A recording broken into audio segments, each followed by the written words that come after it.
बंदी छोड़ सतगुरु रामपाल जी परमेश्वर जी की जय हो।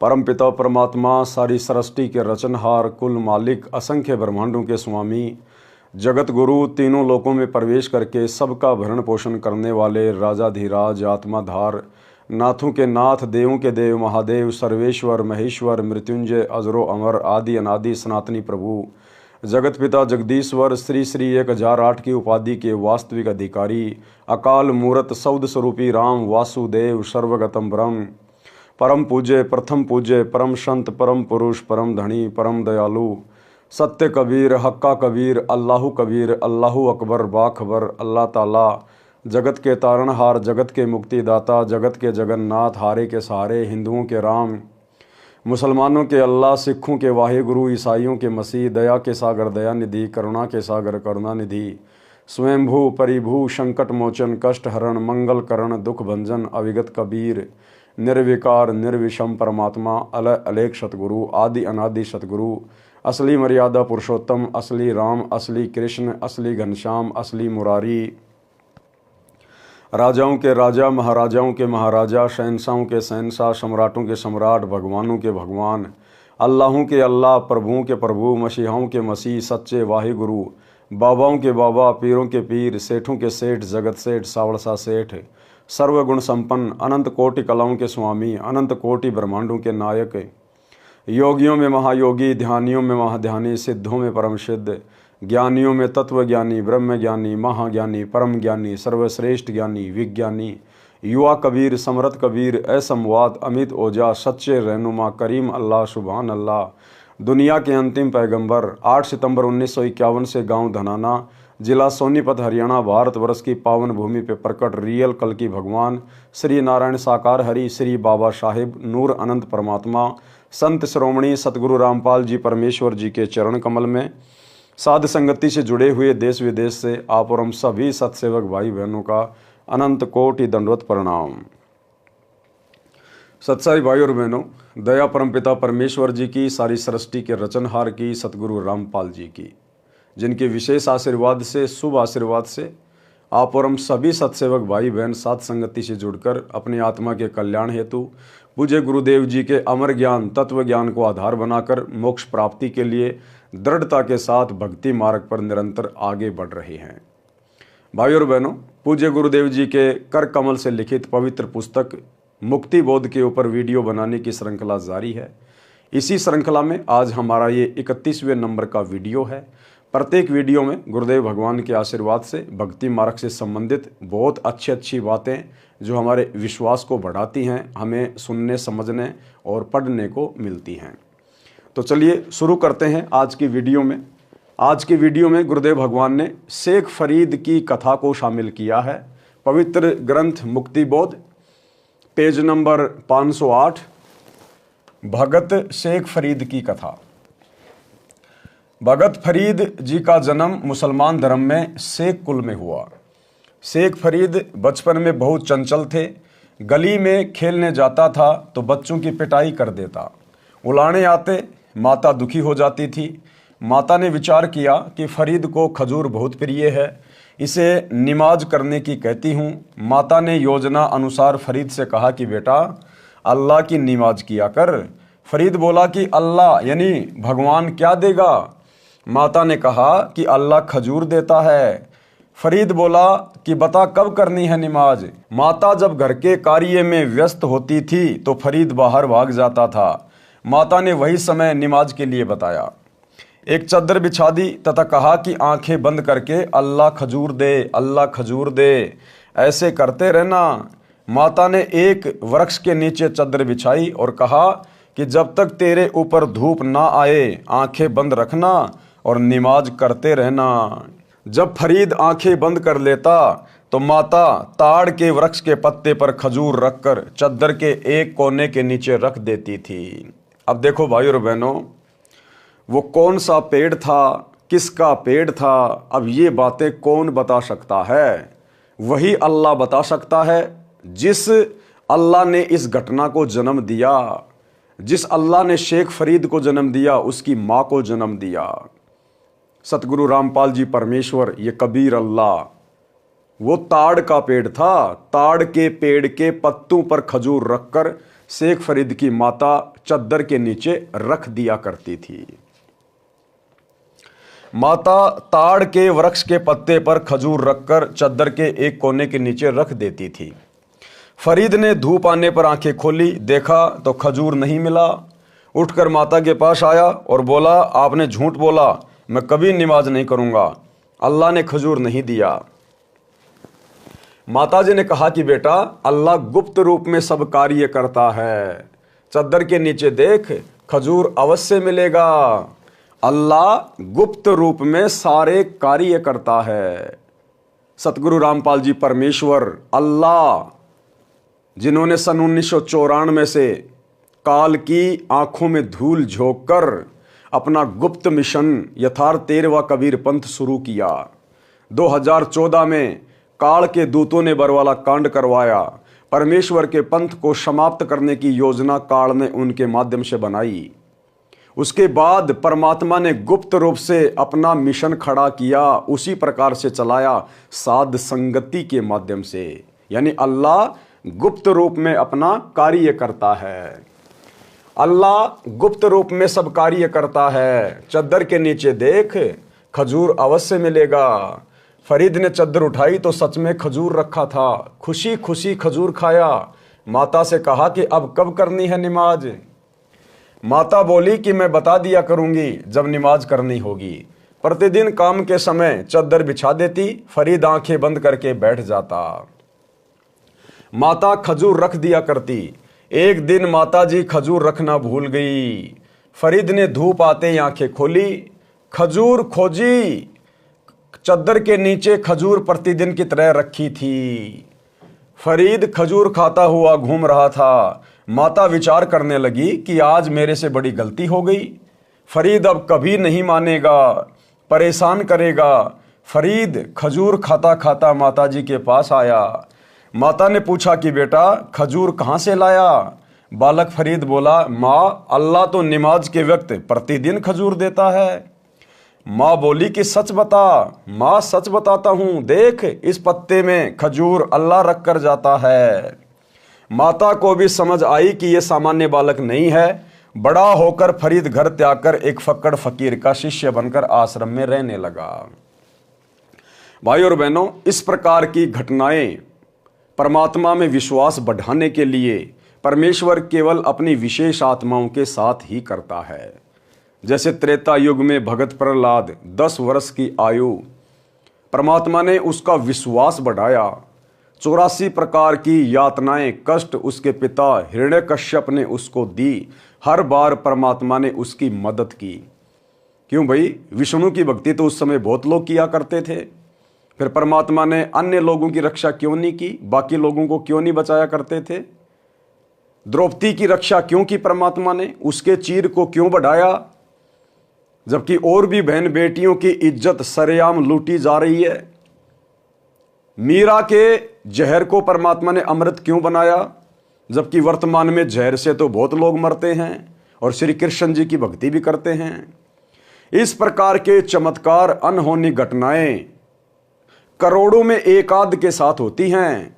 उनकी पूर्व जन्म की भक्ति के कारण परमेश्वर उन आत्माओं के माध्यम से अन्य भगत समाज के विश्वास को दृढ़ करता है और उस आत्मा को भी अंदर से पक्का करके रखता है। तो अपनी विशेष आत्माओं के साथ परमात्मा इस प्रकार की अनहोनी घटनाएं करते हैं। माता को समझ आई कि यह सामान्य बालक नहीं है। बड़ा होकर फरीद घर त्याग कर एक फक्कड़ फकीर का शिष्य बनकर आश्रम में रहने लगा। वह फकीर सिद्धि प्राप्त था, हुक्का पीता था। आश्रम में 7 शिष्य थे। प्रतिदिन एक सेवक सब सेवा करता था। गुरुजी का भोजन बनाना, भोजन के तुरंत बाद हुक्का भरकर गुरुजी को देना, कपड़े धोना। शेख फरीद दिलो जान से गुरुजी की तथा आश्रम की साफ सफाई की सेवा करता था। गुरुजी शेख फरीद की बहुत प्रशंसा करते थे, जो अन्य शिष्यों को खटकती थी। और यही राग, द्वेष, ईर्ष्या सतलोक आश्रमों में भाई और बहनों कूट कूट के भरी हुई थी, कूट कूट कर। सतलोक आश्रम में सतगुरु रामपाल जी परमेश्वर जी के समय यानी 2014 बरवाला कांड के समय, और जिस समय करोथा कांड हुआ उससे पहले सतलोक आश्रम करोथा में भक्तों में आपस में राग द्वेष ईर्ष्या इसी प्रकार से कूट कूट के भरी हुई थी। सतलोक आश्रम मैनेजमेंट भक्तों की नो एंट्री करवा दिया करता था। महीनों महीनों आश्रम के बाहर भगत को बैठा दिया जाता था। गुरुजी को मानुष मानकर उनके सामने एक दूसरे भगत से द्वेष करके झूठी प्रार्थनाएं लगाना, शिकायतें करना, भक्तों की नो एंट्री करवाना एक कॉमन बात सी, सामान्य सी बातें थी। तो ये राग द्वेष ईर्ष्या आश्रमों में इसी प्रकार से चलती आई है। इसलिए भाई और बहनों, अब इस कलयुग की बिचली पीढ़ी में अपने हिसार जेल से बाहर आने के बाद परमात्मा आश्रमों का सिस्टम ही समाप्त कर देंगे। परमात्मा ने सबको सतभक्ति दे दी, सबको ठोक कर ज्ञान दे दिया, सोशल मीडिया दे दी। आने वाले समय में गांव गांव में भगत होंगे, घर घर में भगत होंगे। अपनी भक्ति करो, मर्यादा में रहो, नेक नीति से अपना काम करो। आश्रमों का झंझट ही समाप्त है। ये वर्तमान में जितने भी सतलोक आश्रम बनाए जा रहे हैं, ये सब काल प्रेरणा से बनाए जा रहे हैं, काल प्रेरणा से। अन्यथा गुरुदेव ने सबको 5 यज्ञ दे दी अपने अपने घर पर करने के लिए, और सतलोक जाने से पहले परमात्मा इन आश्रमों का टंटा ही समाप्त करके जाएंगे। शेख फरीद दिलो जान से गुरुजी की तथा आश्रम की साफ सफाई की सेवा करता था। गुरुजी शेख फरीद की बहुत प्रशंसा करते थे, जो अन्य शिष्यों को खटकती थी। उन सब ने मिलकर शेख फरीद को गुरुजी की नजरों में गिराने का विचार किया, यानी शेख फरीद की नो एंट्री करवाने का विचार किया, जैसे सतलोक आश्रम में हुआ करता था। और वर्तमान में गुरुदेव के जेल जाने के बाद इन फर्जी सतलोक आश्रमों में ये खेल खेला जा रहा है। पीले पर्चे निकाल कर हिसार जेल में बैठे गुरुदेव भगवान के पास झूठी शिकायतें करके भक्तों की नो एंट्री करवाना। उन सब ने मिलकर शेख फरीद को गुरुजी की नजरों में गिराने का विचार किया। षड्यंत्र रचा कि बारिश का मौसम है, गुरुजी भोजन के तुरंत बाद हुक्का पीते हैं। यदि हुक्का भरने में देरी कोई शिष्य कर देता तो उसे डंडों से पीटता था, कई दिन तक सेवा से वंचित कर देता था। शेख फरीद कभी गलती में नहीं आए थे। एक दिन शेख फरीद ने भोजन बनाया, अग्नि प्रतिदिन की तरह तैयार कर रखी थी। भोजन गुरुजी को खिलाया। चिलम में आग रखने के लिए चूल्हे के पास गया तो देखा आग बुझ चुकी थी। चिलम क्या होती है? हुक्के के ऊपर जिसमें तंबाकू डाल के आग डाली जाती है, उसको कहते हैं चिलम। आग नहीं थी। गुरुजी नाराज ना हो जाए, इस डर से शेख फरीद दौड़ा दौड़ा गांव में गया, जो आधा किलोमीटर की दूरी पर थी। एक माई चूल्हे में अग्नि सुलगाकर रोटी बना रही थी। यानी एक माई थी, वो गीली सूखी लकड़ियों को आग लगाने का प्रयास कर रही थी अपना खाना बनाने के लिए। बरसात का समय था और धुआं बहुत ज्यादा निकल रही थी। शेख फरीद ने कहा, माई आग दे, गुरुजी का हुक्का भरना है, हमारी आग बंद हो गई है। गुरुजी नाराज हो गए तो जीवन नरक बन जाएगा। कितना भय था उस आत्मा को। सच्चा सतगुरु नहीं मिला, तत्वदर्शी संत नहीं मिला, लेकिन आत्मा एक नंबर की थी, भगत एक नंबर का था। कहा, माई जल्दी से मुझे हुक्के के लिए आग दे दे, नहीं तो गुरुजी नाराज हो जाएंगे, और अगर गुरुजी नाराज हो गए तो मेरा तो सब कुछ बर्बाद हो जाएगा। और आज तत्व ज्ञान प्राप्त भगत समाज को कलयुग की बिचली पीढ़ी में इतनी शिक्षा प्राप्त करने के बाद भी, दिन रात सत्संग सुनने के बावजूद भी अपने गुरुजी की मर्यादाओं का कोई ख्याल नहीं है, गुरुजी का कोई डर नहीं, कोई भय नहीं है, और सरेआम देखा देखी में भेड़ चाल में चलते हुए गुरु की मर्यादाओं की धज्जियां उड़ाई जा रही हैं। 2014 बरवाला कांड के बाद गुरुदेव की गैर हाजिरी में निर्भय होकर लाखों की संगत सतलोक आश्रमों से जुड़कर काल प्रेरित गुरुदेव के कलयुगी बेटा बेटी भाई बंधु रिश्तेदार कोऑर्डिनेटर आश्रम संचालकों के चक्कर में पड़कर देखा देखी में और अपने दान धर्म का दुरुपयोग करवा रही है। गुरुदेव की मर्यादाओं के विरुद्ध धनाना गांव में करोड़ों रुपये का बैडमिंटन का स्टेडियम बना दिया गया। धनाना आश्रम में 10 एकड़ जमीन में बहुत बड़ा हॉस्पिटल बनाया जा रहा है। भक्तों को मजदूरी पर लगा दिया, व्यर्थ में समय और पैसा बर्बाद करवाया जा रहा है। हरियाणा के जाट आरक्षण में लाखों भक्तों को बैठा दिया, करोड़ों में भक्तों के ज्योति पाठ और दान का पैसा चंदे में जाट आरक्षण संघर्ष समिति को दिया गया, बर्बाद करवाया गया। राजस्थान के गैंगस्टर आनंदपाल सिंह की सीबीआई जांच के समर्थन में भक्तों को राजपूत करणी सेना की रैली में बैठा दिया गया। 5 लाख रुपया राजपूत करणी सेना को संगत के दान का दिया गया। हरियाणा के गोहाना में जाट भवन का 5वां फ्लोर गुरुदेव के बड़े लड़के के द्वारा बनवाया जा रहा है, जिसमें 1 करोड़ रुपए लगेगा। और भी तरह तरह से भगत समाज निर्भय होकर, कोई डर नहीं, गुरुजी नाराज हो चाहे प्रसन्न हो, हमारा कुछ नहीं बिगड़ेगा, हमें कोई लेना देना नहीं, हम वही करेंगे जो हमें ऊपर से काल बलि आदेशित करेगा। इस भावना के साथ संगत निर्भय होकर अपनी भक्ति का सत्यानाश करवा रही है। जबकि शेख फरीद कितना भयभीत हो गया कि अगर मेरा गुरुजी नाराज हो गया तो मेरा तो जीवन नरक बन जाएगा, गुरुजी नाराज हो गए तो जीवन नरक बन जाएगा। माई ने दुखी होकर फूंक मार मार कर अग्नि जलाई थी। मौसम बारिश का था। माई बोली कि आग आंखें फूटने से मिलती है। माई ने क्या कहा कि भैया आग ऐसे नहीं मिलती, आग यानी अग्नि, आंखें फुड़वानी पड़ती है। अब माई के तो कहने का मतलब यह था कि जैसे मैं फूंक मार रही हूं अग्नि जलाने के लिए और धुआं मेरी आंखों में जा रही है, आंखों से आंसू आ रहे हैं, पीड़ा हो रही है, तो मेरी तो आंखें फूट रही है, तू भी फूंक मार मार के आग जला और धुआं से अपनी आंखें फुड़वा। लेकिन शेख फरीद जो गुरु भगत था, इतना सोचने का विचार कहां। उसने सोचा यदि आंख फोड़कर देने से अगर मुझे आग मिल जाए और मेरे गुरुजी नाराज ना हो तो इससे बड़ी और क्या बात है। उसी समय शेख फरीद ने पास में रखे हुए एक चिमटे से अपनी आंख निकालकर और माई को दे दी कि ले माई, और मुझे जल्दी से अग्नि दे दे, कहीं मेरे गुरुजी नाराज ना हो जाएं। गुरुजी नाराज हो गए तो जीवन नरक बन जाएगा। माई ने दुखी होकर फूंक मार मार कर अग्नि जलाई थी। मौसम बारिश का था। माई बोली कि आग आंखें फूटने से मिलती है।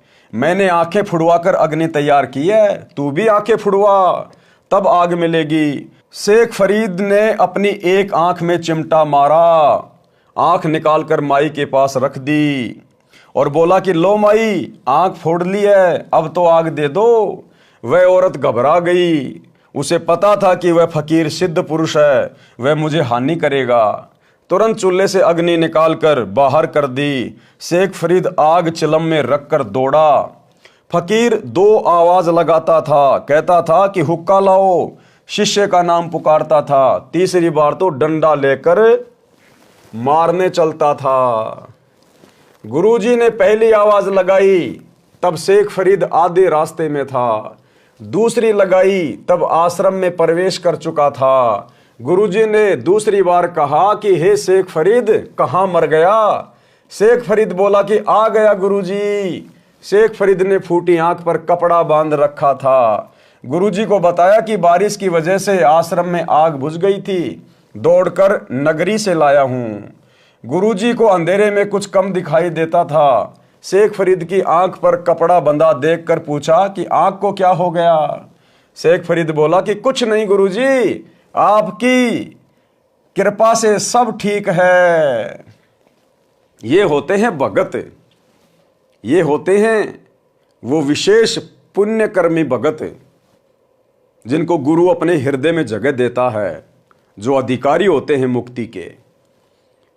अपने गुरु के लिए अपनी आंख फोड़ दी और कोई गिला शिकवा नहीं, कोई शिकायत नहीं, कोई गम नहीं। और गुरु ने देखा कि इसने आंख के ऊपर कपड़ा क्यों बांध रखा है, पूछा तो शेख फरीद ने कहा नहीं नहीं गुरुजी, आपकी कृपा, ये परवरदिगार, आपके रहते सहते आपको दास को क्या हो सकता है, कुछ नहीं गुरुजी, कुछ नहीं। और वर्तमान में हिसार जेल में गुरुजी के पास में प्रार्थनाओं पे प्रार्थना, प्रार्थनाओं पे प्रार्थना, रोजाना हजारों की संख्या में प्रार्थनाएं सतलोक आश्रम के मोबाइल नंबरों पर लिखवाई जाती है नादान संगत के द्वारा। हजारों की संख्या में किसी को जुखाम हो गई तो प्रार्थना, बुखार हो गया तो प्रार्थना। किसी का कोई बेटा बीमार हो गया तो प्रार्थना, किसी को मकान बनवाना है तो प्रार्थना, प्रार्थनाएं प्रार्थनाएं, और प्रार्थनाओं के नाम पे लुट रहे हैं, अपनी अज्ञानता के कारण लुट रहे हैं। ये कहते हैं कि करोड़ों में संगत है, तो हजारों में रोजाना प्रार्थनाएं लिखी जाती हैं, रोजाना हजारों में प्रार्थना। अब हिसार जेल में गुरुदेव भगवान बैठे हैं, सप्ताह में 2 बार उनसे मिला जा सकता है, एक दिन तो वकील मिल सकते हैं, तो वकीलों को तो संगत की प्रार्थनाओं से कोई मतलब नहीं है, और सप्ताह में 1 दिन गुरु का कलयुगी परिवार मिल सकता है, यहां के रूल के अनुसार, गुरु जी के बेटा बेटी उनकी पत्नी जो भी हैं। कम से कम 20 मिनट की मिलाई होती है, ज्यादा से ज्यादा आधा घंटा मान लो। अब आधे घंटे में एक सप्ताह में आप जी गुरु जी के पास में कितनी प्रार्थना लगा सकते हो? जबकि वैसे देखा जाए तो आधे घंटे में तो गुरु जी के परिवार का रोना धोना, झूठी शिकायतें एक दूसरे की वही पूरी नहीं होती। फिर भी मान लीजिए ये लोग संगत के भी कुछ प्रार्थना लगाते हैं, तो आधे घंटे में आप जी 15 मिनट तो ले लो, गुरु जी का परिवार अपनी बातें करता है, 15 मिनट मान लीजिए संगत की प्रार्थना लगा रहा है। अब 15 मिनट में कितनी प्रार्थना लगा देगा? 1 मिनट बताने में लगेगा, तो कम से कम गुरु जी को 1 मिनट जवाब देने में भी लगेगा। तो 10 प्रार्थनाओं से ज्यादा 15 मिनट में संगत की प्रार्थना नहीं हो सकती। तो एक सप्ताह में संगत की कितनी प्रार्थना पहुंची गुरुदेव के पास? 10। और एक सप्ताह में कितनी प्रार्थना इकट्ठी हो जाती है और उनके जवाब भी दे दिए जाते हैं, कई हजारों की संख्या में। तो बाकी प्रार्थनाओं के जवाब कौन दे रहा है? बाकी प्रार्थनाओं के जवाब में ज्योति करवा दो, पाठ करवा दो, ज्योति करवा दो, पाठ करवा दो। ये कॉल सेंटर खोल रखा है सतलोक आश्रम मैनेजमेंट हरियाणा ने, कॉल सेंटर। लुटे जाओ ज्योति पाठ के नाम पे, ज्योति पाठ के नाम पे धंधा चल रहा है, धंधा। तो शेख फरीद ने कोई शिकायत नहीं करी, अपना दर्द अपने गुरुजी से बयान नहीं किया। अरे अपने हाथ से और आंख निकाल के दे देना कोई बच्चों का काम नहीं है। अपनी मूंछ के बाल तो पाड़ के दिखा दो 5-7, कितनी पीड़ा होती है, कितना जो है दर्द होता है। और उसके बावजूद अपने गुरुजी से ये नहीं कहा कि गुरुजी मेरी आंख फूट गई, मैंने आंख निकाल के दे दी, ऐसे ऐसे कोई मान बढ़ाई नहीं। चुपचाप नहीं, गुरुजी आपके रहते सहते क्या हो सकता है परमात्मा। तब जाकर भगत उदाहरण के रूप में दुनिया के सामने पेश होते हैं। ऐसे भक्तों का नाम होता है सारी सृष्टि का अल्लाह। ये कबीर भगवान सतगुरु रामपाल जी उस आत्मा का जिक्र अपनी कथाओं में कर रहा है। आप और हम पिछली पीढ़ी वालों को शिक्षा देने के लिए शेख फरीद की कथा को शामिल किया है। तो क्या कहा शेख फरीद ने कि गुरुदेव कुछ नहीं, आपकी दया है, आपके रहते सहते आपके दास को क्या हो सकता है। फरीद बोला कि कुछ नहीं गुरुजी, आपकी कृपा से सब ठीक है। गुरुजी ने भी अधिक ध्यान नहीं दिया। सुबह वह औरत शेख फरीद की आंख एक मिट्टी के ढक्कन पर रखकर आश्रम लाई। फकीर जी से अपनी गलती की क्षमा मांगी और बताया कि आपका शिष्य कल शाम को आग लेने गया था। बोला माई आग दे दे। आश्रम की आग बुझ गई है। गुरुजी भोजन खाते ही हुक्का पीते हैं। हुक्का भरने में देरी हो जाने पर नाराज हो जाते हैं, कई दिन सेवा नहीं देते। यदि गुरुजी नाराज हो गए तो मेरा जीवन नरक बन जाएगा। महिला बोली कि मैंने बड़ी मुश्किल से आग तैयार की थी, मेरी आंख धुएं से लाल हो गई थी, फूंक मार मार कर परेशान थी। मैंने भगत से कह दिया कि आंखें फुड़वा कर आग बनती है, आंखें फुड़वा तब आग मिलेगी। इसने सच में चिमटे से आंख निकाल कर रख दी। बोला कि यदि गुरुजी नाराज हो गए तो आंखें किस काम की। अगर गुरुजी नाराज हो गए तो ये आंखें किस काम की। क्या करूंगा इस सुंदर शरीर का, इस धन का, इस संपत्ति का, इन आंखों का, अगर मेरा गुरुजी रुष्ट हो गया तो। ये मनुष्य जन्म तो मुझे गुरुजी को प्रसन्न करने के लिए मिला है, मोक्ष प्राप्त करने के लिए मिला है। और अगर मेरा गुरु ही नाराज हो गया तो फिर मेरा सुरक्षित क्या रह गया, मेरा तो जीवन नरक बन जाएगा। बोला कि यदि गुरुजी नाराज हो गए तो आंखें किस काम की। ये आंख मैं लेकर आई हूं। गुरुजी ने शेख फरीद को बुलाया, कहा कि आंख का कपड़ा खोल, कपड़ा खोला तो आंख स्वस्थ थी, परंतु कुछ छोटी थी। वो शेख फरीद का गुरु सिद्धि प्राप्त था, अपनी सिद्धि से उसने अपने शिष्य की आंख ठीक कर दी। भाई और बहनों, हमारे गुरुदेव तो अंतर्यामी हैं। अरे शेख फरीद का गुरु तो अंतर्यामी नहीं था और छोटी मोटी कोई हल्दी की गांठ लेके कोई पंसारी बना हुआ था। हमारे गुरुदेव क्या नहीं कर सकते। अरे वेदों में महिमा है हमारे गुरुदेव की, कबीर भगवान की। मुर्दे को जिंदा कर दे परमात्मा, एक को नहीं अरबों को, खरबों को, पूरी सृष्टि मर जाए तो परमात्मा दोबारा एक क्षण में जीवित कर दे, किसी को पता भी ना चलने दे कि हम मर गए थे। ऐसी समर्थ शक्ति है हमारे गुरुदेव। जाके अर्ध रोम पर शकल पसारा, ऐसा पूर्ण ब्रह्म हमारा, अंतर्यामी परमात्मा। और फिर भी प्रार्थनाओं पे प्रार्थना, प्रार्थनाओं पे प्रार्थना। और गुरुजी को नाराज करने के लिए दुनिया भर के कुक्रम शतलोक आश्रम के साथ मिलकर कर रहे हो। तुम्हें कोई डर नहीं, तुम्हें कोई भय नहीं कि गुरुजी नाराज हो गए तो हमारा जीवन नरक बन जाएगा। गंदे राजनेताओं की रैलियों में धक्के खा रहे हो, कभी कांग्रेस तो कभी बीजेपी का गंदा खेल खेल रहे हो।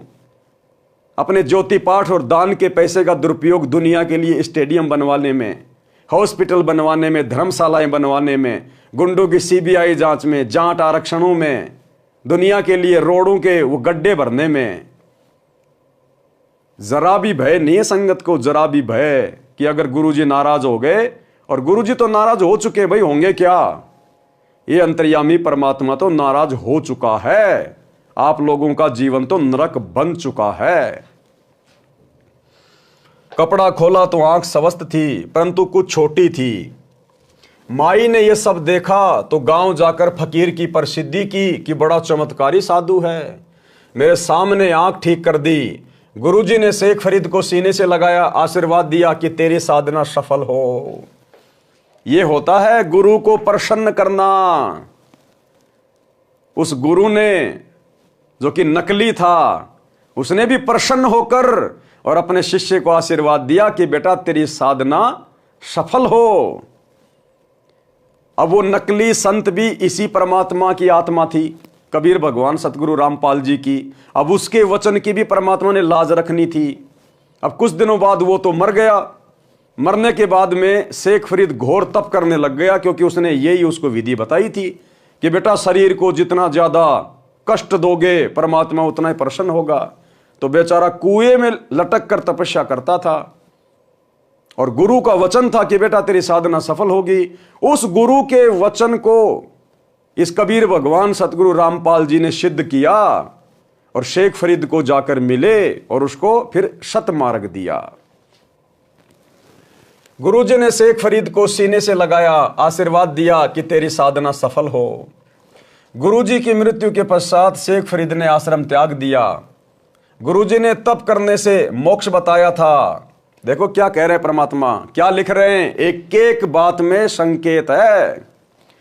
शेख फरीद आश्रम में क्यों रहता था? केवल अपने मोक्ष के लिए, केवल अपने आत्मा के कल्याण के लिए। तो जैसे ही शेख फरीद का गुरु मरा, शेख फरीद ने आश्रम को त्याग दिया, बाकी शिष्यों ने नहीं त्यागा। शेख फरीद ने आश्रम त्याग दिया कि जब मेरा गुरु आश्रम में नहीं है तो मेरे ये आश्रम किस काम का। जो मेरे गुरु ने मुझे भक्ति बताई है, जो साधना बताई है, वो मेरे काम की है और उसको करने के लिए आश्रम की जरूरत नहीं है, मैं कहीं भी कर लूंगा। शेख फरीद ने आश्रम त्याग दिया। इसी प्रकार भाई और बहनों, आप और हम सभी सत्सेवक भाई बहन, बरवाला कांड के बाद हम भगत भाई बहनों ने किसी भी आश्रम में जाना उचित नहीं समझा। जो आश्रम हमारे गुरुदेव की गैर हाजिरी में उनकी पीठ पीछे अपने धार्मिक धंधे के लिए बनाए गए हैं।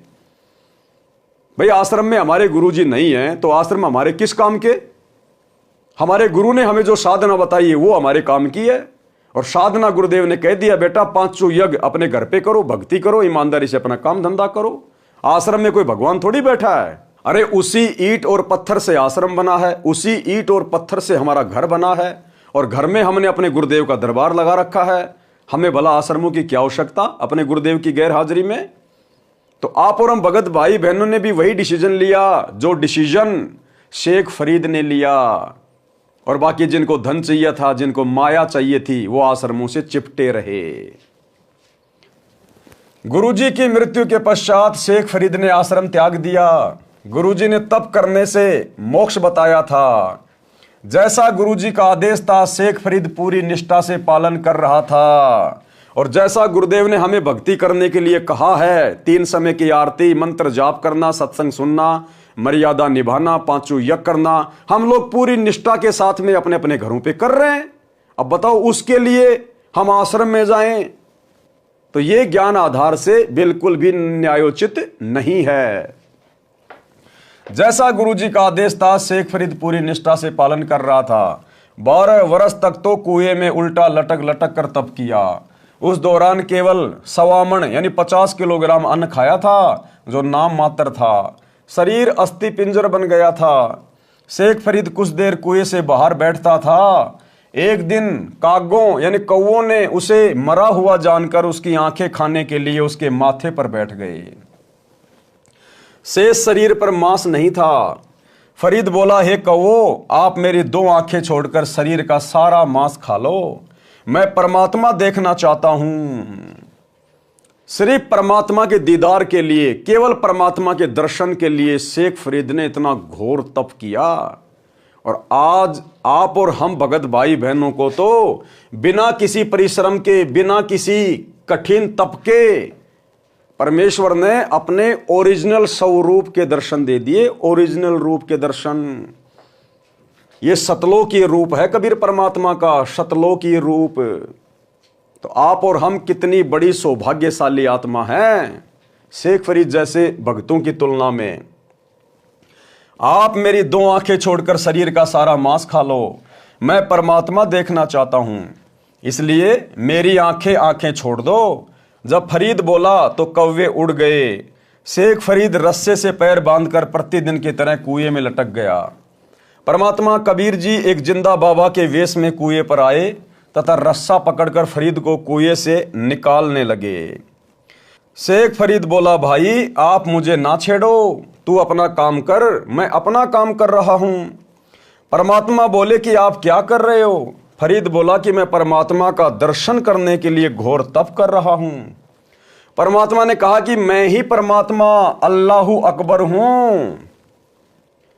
फरीद बोला, भाई मजाक मत कर, परमात्मा तो निराकार है। बोला, भैया क्यों कुएं में लटक रहा है? बोला, मैं परमात्मा का दीदार यानी अल्लाह का दर्शन करना चाहता हूं। तो परमात्मा ने कहा कि भाई मैं ही अल्लाह हूं। तो शेख फरीद बोला, क्यों मजाक कर रहा भाई, क्यों मजाक कर रहा है, अल्लाह तो निराकार है। तो ठीक इसी प्रकार भाई और बहनों, जिस प्रकार शेख फरीद को सामने भगवान खड़ा होके कह रहा कि मैं भगवान हूं और विश्वास नहीं हो रहा, तो सन 1994 में इस भक्ति मार्ग की शुरुआत में अगर ये अल्लाह सतगुरु रामपाल जी भगवान यदि ये कहने लग जाते कि मैं परमात्मा हूं, मैं अल्लाह हूं, मैं कबीर हूं, तो कौन यकीन करता। इसलिए गुरुदेव भगवान ने स्वयं कबीर परमात्मा होते हुए भी अपने आप को कबीर जी का दास बताया, उनका भेजा हुआ, उनका गुलाम बताया। परमात्मा बोले कि आप क्या कर रहे हो? फरीद बोला कि मैं परमात्मा का दर्शन करने के लिए घोर तप कर रहा हूं। परमात्मा ने कहा कि मैं ही परमात्मा अल्लाहु अकबर हूं। फरीद बोला, भाई मजाक मत कर, परमात्मा बेचगुन निराकार है, वह मानस रूप में नहीं आता। परमात्मा ने कहा कि आप कहते हो कि परमात्मा निराकार है, दूसरी ओर कह रहे हो कि परमात्मा के दर्शन के लिए घोर तप कर रहा हूं। कहते हैं घाम और ज्ञान का चमका साई होता है। घाम का मतलब होता है धूप। धूप जैसे किसी आदमी को धूप लगनी हो, गर्मी के समय उसको हैजा होना हो, तो जरा सी धूप लगना ही काफी है, हल्की सी धूप में ही उसको हैजा हो जाएगा। इसी प्रकार जिसको अध्यात्म की बातें समझ में आनी होती है उसके लिए तो एक पॉइंट ही काफी होता है। इसलिए परमात्मा कहते हैं ज्ञान और घाम का चमका ही होता है, जिसको समझ में आना होगा एक झटके में आ जाता है, नहीं तो फिर नहीं होगा। एक समय की बात, और सत्संग जो है एक दिन का बतेरा हो लागना होता है। जैसे आम भाषा में कहा करो ना भाई, गामकार ज्ञान का तो चमकाए साओ से, थोड़े में लाग जाया करो, अल्लाह तो भाई फिर नहीं लगता, चाहे सारी उम्र फिर तो चिकने गड़े हो जाएंगे। कहते हैं घाम और ज्ञान का तो चमका सा ही होता है। शेख फरीद ने चरण पकड़ लिए, तत्व ज्ञान समझा, कबीर परमात्मा के द्वारा बताई गई साधना करके कल्याण करवाया। लेकिन भाई और बहनों, शेख फरीद के मन में फिर भी ये था, कबीर परमात्मा की शरण में आने के बाद भी, कि मेरे गुरु जैसा गुरु कोई नहीं हो सकता, जिसने मेरी फूटी हुई आंख को शवस्त कर दिया। तो परमात्मा तो जानी जान है, अंतर्यामी है। गुरुदेव भगवान ने सोचा भक्ति करते करते भी सत्यानाश करवाएगा गुरु पे अविश्वास करके। तो परमात्मा ने एक दिन उस शेख फरीद को और कमाल को कहा, भैया मैं अपने भक्तों के घर पे चल रहा हूं, क्या तुम भी चलोगे? हाँ बोला, गुरुजी हम भी चलेंगे आपके साथ। सम्मन के घर पे चले गए और आगे की कहानी हम सब भगत भाई बहनों को पता है, किस प्रकार से परमात्मा की प्रेरणा से सम्मन ने अपने बेटे की गर्दन काटी अपने गुरु की इज्जत के लिए, भोजन करवाने के लिए। और जब इस घटना के बारे में, क्योंकि वो तो आंखों के सामने थी ना, जब शेख फरीद ने देखा अपनी आंखों के सामने, तो शर्म के मारे गर्दन नीची हो गई कि मेरे गुरु ने, मेरे पहले वाले गुरु ने तो खाली मेरी फूटी हुई आंख को ही स्वस्थ किया था, और इसने तो मुर्दे को जिंदा कर दिया जिसकी गर्दन काट के अलग रखी हुई थी। उसके बाद उसकी उस भ्रमणा का निवारण हुआ कि वास्तव में कबीर परमात्मा कौन है। तो हम भगत भाई बहनों ने अपने गुरु के ऊपर किसी भी बात को लेकर कोई शंका जाहिर नहीं करनी है। इतने प्रमाण दे दिए गुरुदेव ने, और चमत्कार तो ऐसे ऐसे कर दिए, वैज्ञानिक भी हैरान हो जाएंगे जिस दिन ये बातें उनके सामने आएंगी। जहां मेडिकल साइंस फेल हो जाती है, अपने हाथ खड़े कर लेती है, वहां से परमात्मा अपना काम शुरू करते हैं आशीर्वाद मात्र से। तो कितनी ऐसी माता बहनें जिनको 20-20 साल से कोई संतान प्राप्त नहीं थी, परमात्मा ने अपने आशीर्वाद मात्र से उनकी गोद हरी भरी कर दी। कितनी ऐसी आत्माएं जो डॉक्टरों के द्वारा जवाब दी हुई थी कि तेरे रोग का कोई इलाज नहीं है, मरने के अलावा कोई उपचार नहीं है, आज वो घोड़े की तरह काम कर रहे हैं नाम लेने के बाद। कितने ऐसे निर्धन परिवार थे, 2 टाइम की रोटी भी ढंग से नसीब नहीं थी, आज उनके ट्रैक्टर चल रहे हैं, ट्रैक्टर, गांव में कोठियां हैं। तो भाई ये कबीर परमात्मा है धरती पर। जिन हरि जैसा सुमरिया, ताको तैसा लाभ, ओसा प्यास न भाग ही, जब लग दसे ना आब। ये भगत की अपनी भक्ति, मर्यादा और श्रद्धा के ऊपर निर्भर करता है कि वो अपने गुरुदेव से क्या कुछ प्राप्त कर सकता है। वाणी नंबर 1217 से 1248 का सरलार्थ। इन वाणियों में पहले वाला प्रकरण संक्षिप्त में कहा है। मृत लड़के कमाल को जीवित करना। शेख तकी महाराज सिकंदर से मुख चढ़ाए फिर रहा था। सिकंदर ने पूछा कि क्या बात है पीर जी? शेख तकी ने कहा, क्या तुझे बात नहीं मालूम? सिकंदर ने पूछा कि क्या बात है? शेख तकी ने कहा, इस कबीर काफिर को साथ किस लिए रखा है?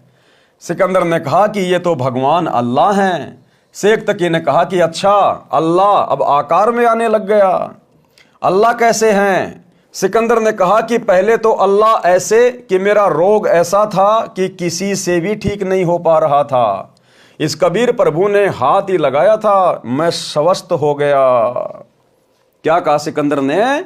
इस कबीर प्रभु ने तो केवल हाथ ही लगाया था, आशीर्वाद मात्र दिया था, मेरा रोग छूमंत्र हो गया।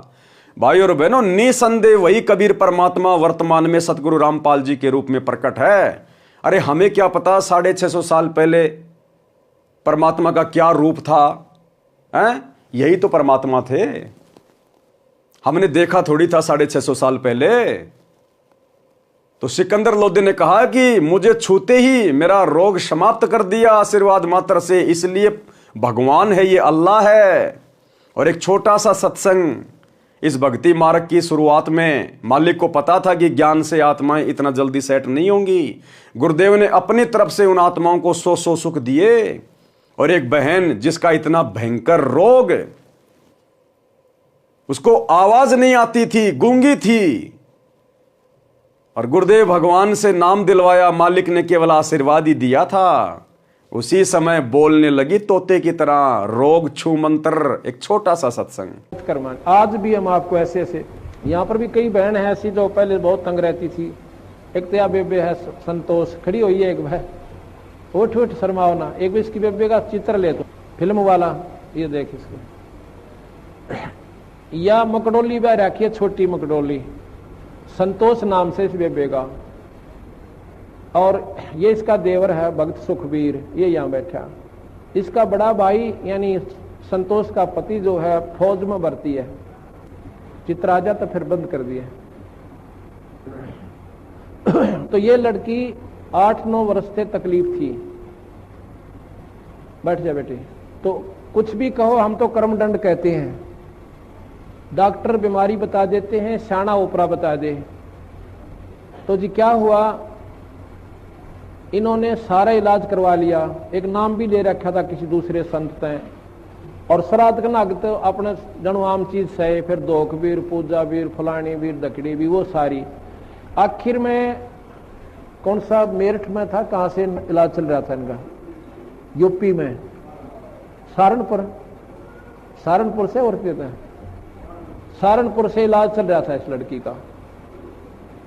तो इसकी सुखबीर की बहन रामरती नाम साड़ जी शीतल नगर में ब्याह रखी।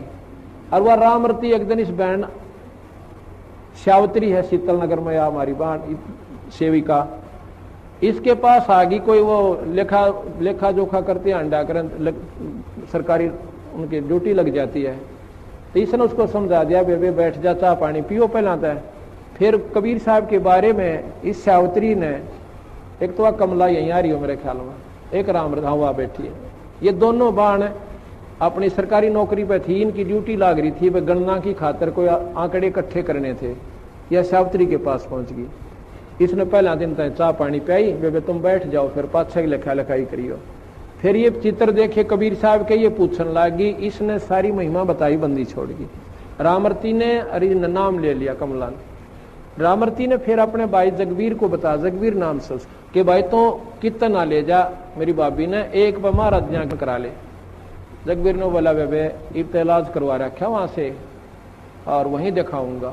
इन्हें बोली रे इलाज करवा रखा, की ने दुख पा रही है, 19-21 का इसका आराम नहीं, तू एक बार ले आ। तो हम गए हुए थे उस समय चंडीगढ़ एक पार्ट, या Gulab Singh DC deputy commissioner जो होते थे ना, डिप्टी कमिश्नर गुलाब सिंह, वो डायरेक्टर थे वहां पर लोकल बॉडीज के चंडीगढ़। वो हमारे सेवक हैं, उन्होंने नाम ले रखा है, बड़ी पुण्य आत्मा है। अगर उसका उदाहरण आप देख लो, निशा देवता इंसान हमने नहीं देखा, इतनी नम्र आत्मा, कोई उसमें छल कपट नहीं। तो वहां हम पाठ करने गए जी। हमने आना था 12 तारीख को, हम आए 13 तारीख को, लेट हो गए थोड़े। तो इन्होंने पता था कि 12 न महाराज जी ने आना है कुटिया में, तो ये 11 शाम ने पहुंच गए। और यह बेहोश पड़ी उड़े, या संतोष। हम 12 ना, या 12 ने भी हुए, जगवीर भी हुई रहे इसके साथ, वो फौज में है। वहां पर हाल बना था हमारा एक सत्संग का। हम 13 न पहुंचे इस समय, अगस्त का महीना। तो न्यू बोले जी एक बेबे आ रही है, बहुत घनी बीमार से। बाबा बीमार का के मतलब, हमारे दौरान को डॉक्टर ना वैद नहीं, ये भी ये बीमार है, बीमार आने लागे को अच्छे ढंग का नाम लेने आता नहीं। अपने मन में संकल्प कर रहा मैं, इतने में इसको कुटिया में ठाक है, वो जगबीर एक दिन और पकड़ के मेरे पास ले आया। और मैं बाहर बैठा था, ऐसे छां आई हुई थी शाम के समय हाल के अंदर। इनको जब पकड़ के वो ले आए, आप विचार कीजिए, सत्कर मानिए, जो ही मेरे पास लाके या संतोष बिठाई और जगबीर को पूछना ये बात इसके पति से, न्यू अर्जू सर जोड़ रखा, इसकी हालत न्यू नाड़ टेढ़ी हो रही छोरी की। खाट के पास बिठाई, जैसे हम स्वाभाविक वैसे हाथ रखते हैं, बेबे ठीक हो जाएगी बेटी, माड़ा मन ना करे, सब करेंगे, बंदी छोड़। मैंने ऐसे हाथ ऊपर से हटाया भी नहीं था, इतना में यह लड़की न्यू बैठ गई कि जानो इसका कुछ भी कोई ना।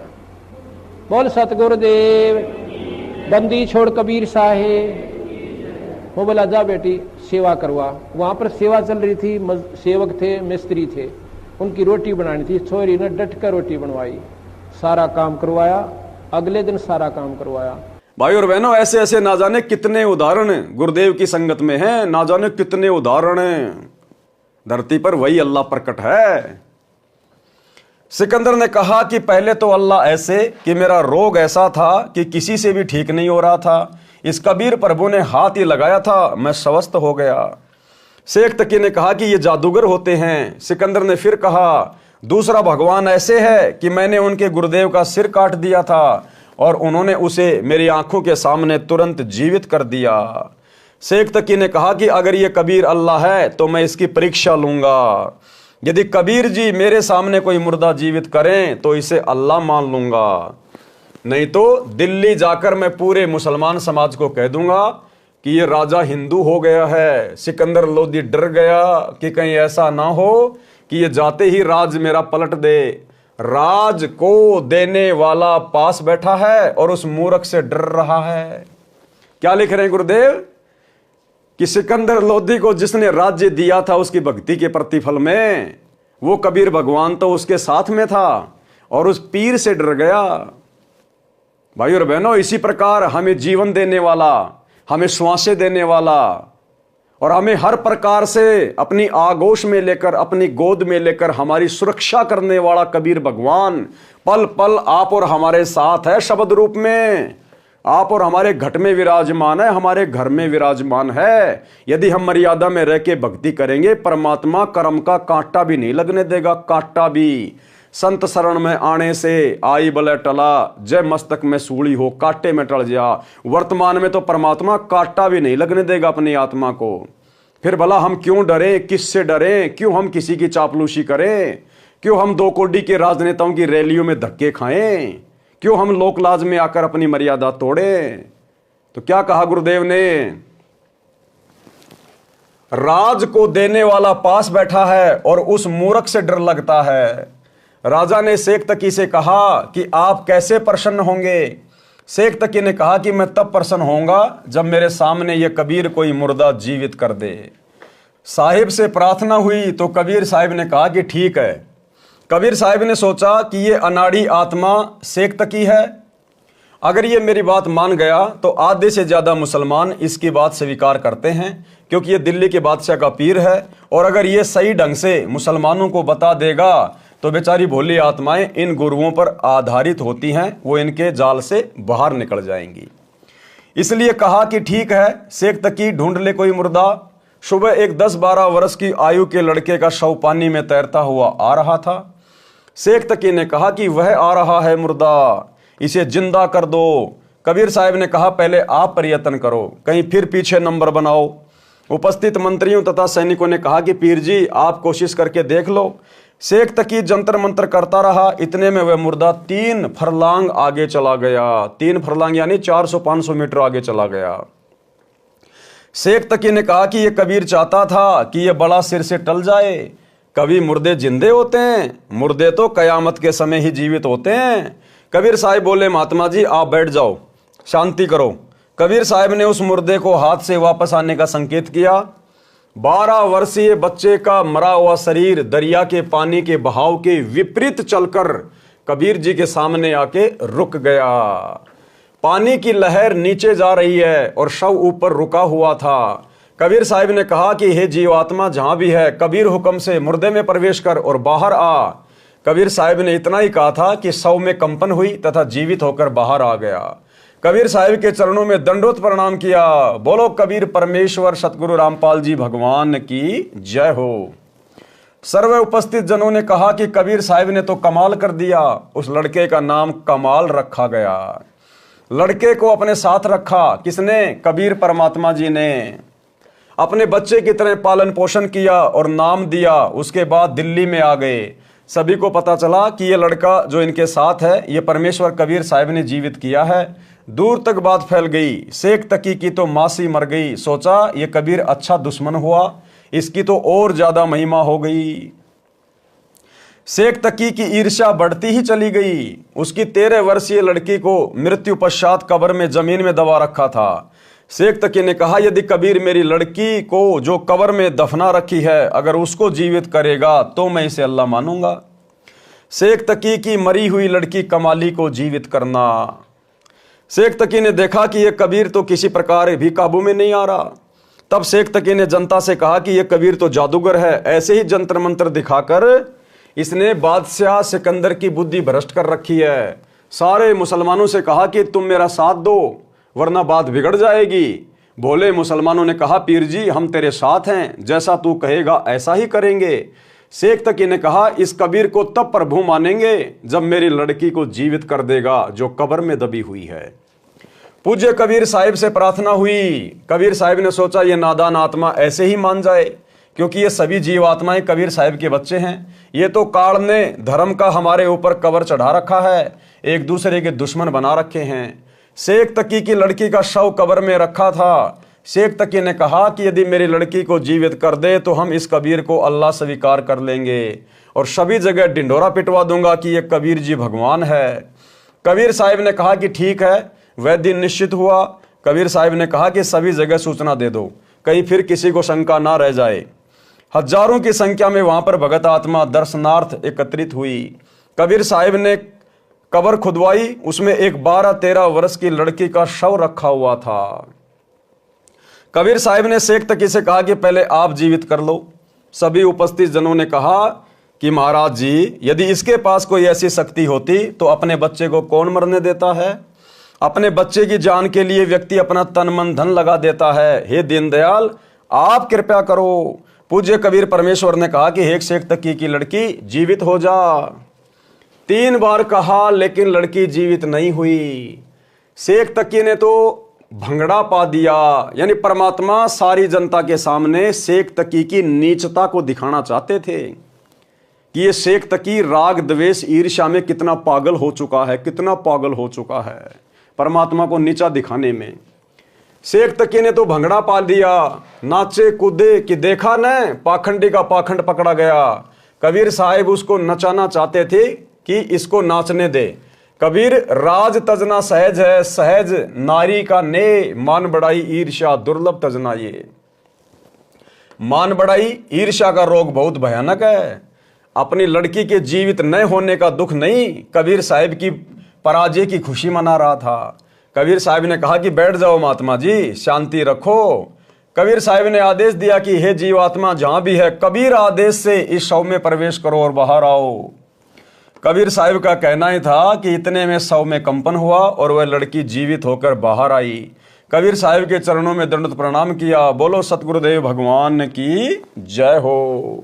उस लड़की ने 1.5 घंटे तक कबीर साहिब की कृपा से प्रवचन किए। कहा, हे भोली जनता, ये भगवान आए हुए हैं, पूर्ण ब्रह्म अनंत कोटि ब्रह्मांड के परमेश्वर हैं। क्या तुम इसको एक मामूली जुलाहा धानक मान रहे हो? हे भूले भटके प्राणियों, ये आपके सामने स्वयं परमेश्वर आए हैं और हम सत्सेवक भाई बहन पिछले 10 वर्षों से ढिंढोरा पीट रहे हैं अपने ही भगत भाई बहनों को समझाने के लिए जो गुरुजी से उपदेश प्राप्त हैं, गुरुजी के परिवार को समझाने के लिए, कोऑर्डिनेटरों को समझाने के लिए कि भैया गुरुजी स्वयं परमात्मा हैं, परमेश्वर हैं, कबीर हैं। नकली कबीर का दाढ़ी मूछ वाली फोटो का प्रकट दिवस मत मनाओ जून में। अपने गुरुजी का 8 सितंबर के दिन सतगुरु प्रकट दिवस मनाओ। घर घर में गुरुदेव को भोग लगाओ। ये परमात्मा है, अल्लाह है, परमेश्वर है, लेकिन उनके कान के ऊपर जूं भी नहीं रेंग रही। हे भूले भटके प्राणियों, ये आपके सामने स्वयं परमेश्वर आए हैं। इनके चरणों में गिरकर अपने जन्म मरण का दीर्घ रोग कटवाओ और शतलोक चलो, जहां पर जाने के बाद जीवात्मा जन्म मरण के चक्कर से बच जाती है। कमाली ने बताया कि इस काल के जाल से बंदी छोड़ कबीर साहिब के बिना कोई नहीं छुटवा सकता। भक्ति मुक्ति के दाता सतगुरु। चाहे हिंदू पद्धति से तीर्थ व्रत गीता भागवत रामायण महाभारत पुराण उपनिषद वेदों का पाठ करना, राम कृष्ण ब्रह्मा विष्णु शिव शेरावाली आदि माया आदि भवानी प्रकृति देवी ज्योति निरंजन की उपासना भी क्यों ना करें, जीव 84 लाख प्राणियों के शरीर में कष्ट से नहीं बच सकता। और मुसलमान पद्धति से भी जीव काल के जाल से नहीं छूट सकता। जैसे रोजे रखना, ईद बकरीद मनाना, 5 वक्त नमाज करना, मक्का मदीना में जाना, मस्जिद में बंग देना आदि सब व्यर्थ है। कमाली ने सभी उपस्थित जनों को संबोधित करते हुए अपने पिछले जन्मों की कथा सुनाई, जो उसे कबीर साहिब की कृपा से याद हो आई, जो कि आप पूर्व में पढ़ चुके हैं। यानी वो कमाली पहले राबिया थी, राबिया वाली आत्मा। कबीर साहिब ने कहा कि बेटी अपने पिता के साथ जाओ। वह लड़की बोली, मेरे वास्तविक पिता तो आप हैं, ये तो नकली पिता है, इसने तो मैं मिट्टी में दबा दी थी, मेरा और इसका हिसाब बराबर हो चुका है। सभी उपस्थित व्यक्तियों ने कहा कि कबीर परमेश्वर ने कमाल कर दिया। कबीर साहिब ने लड़की का नाम कमाली रख दिया और अपनी बेटी की तरह रखा और नाम दिया। उपस्थित व्यक्तियों ने हजारों की संख्या में कबीर परमेश्वर से उपदेश ग्रहण किया।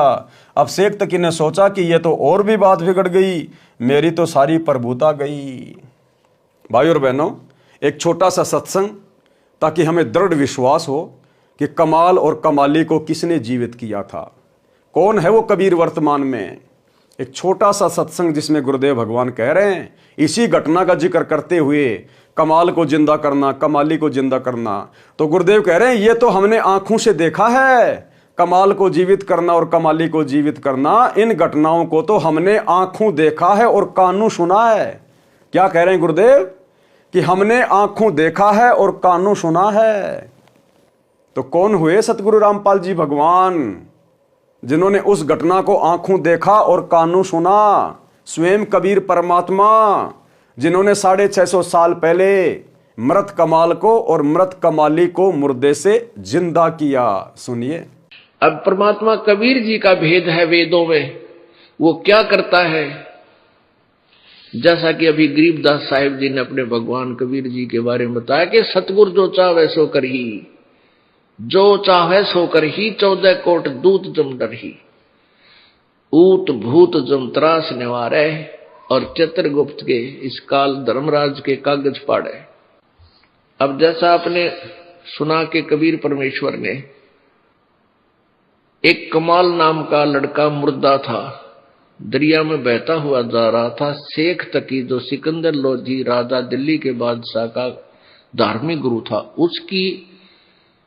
उसकी फड़क निकालने के लिए, उसका भ्रम निवारण करने के लिए परमेश्वर ने एक मुर्दा, जो कि परिवार के लोगों ने उसको मरने के उपरांत जल प्रवाह कर दिया था, और वो वहां से कम 150 किलोमीटर चल के दरिया में बहता हुआ आ चुका था।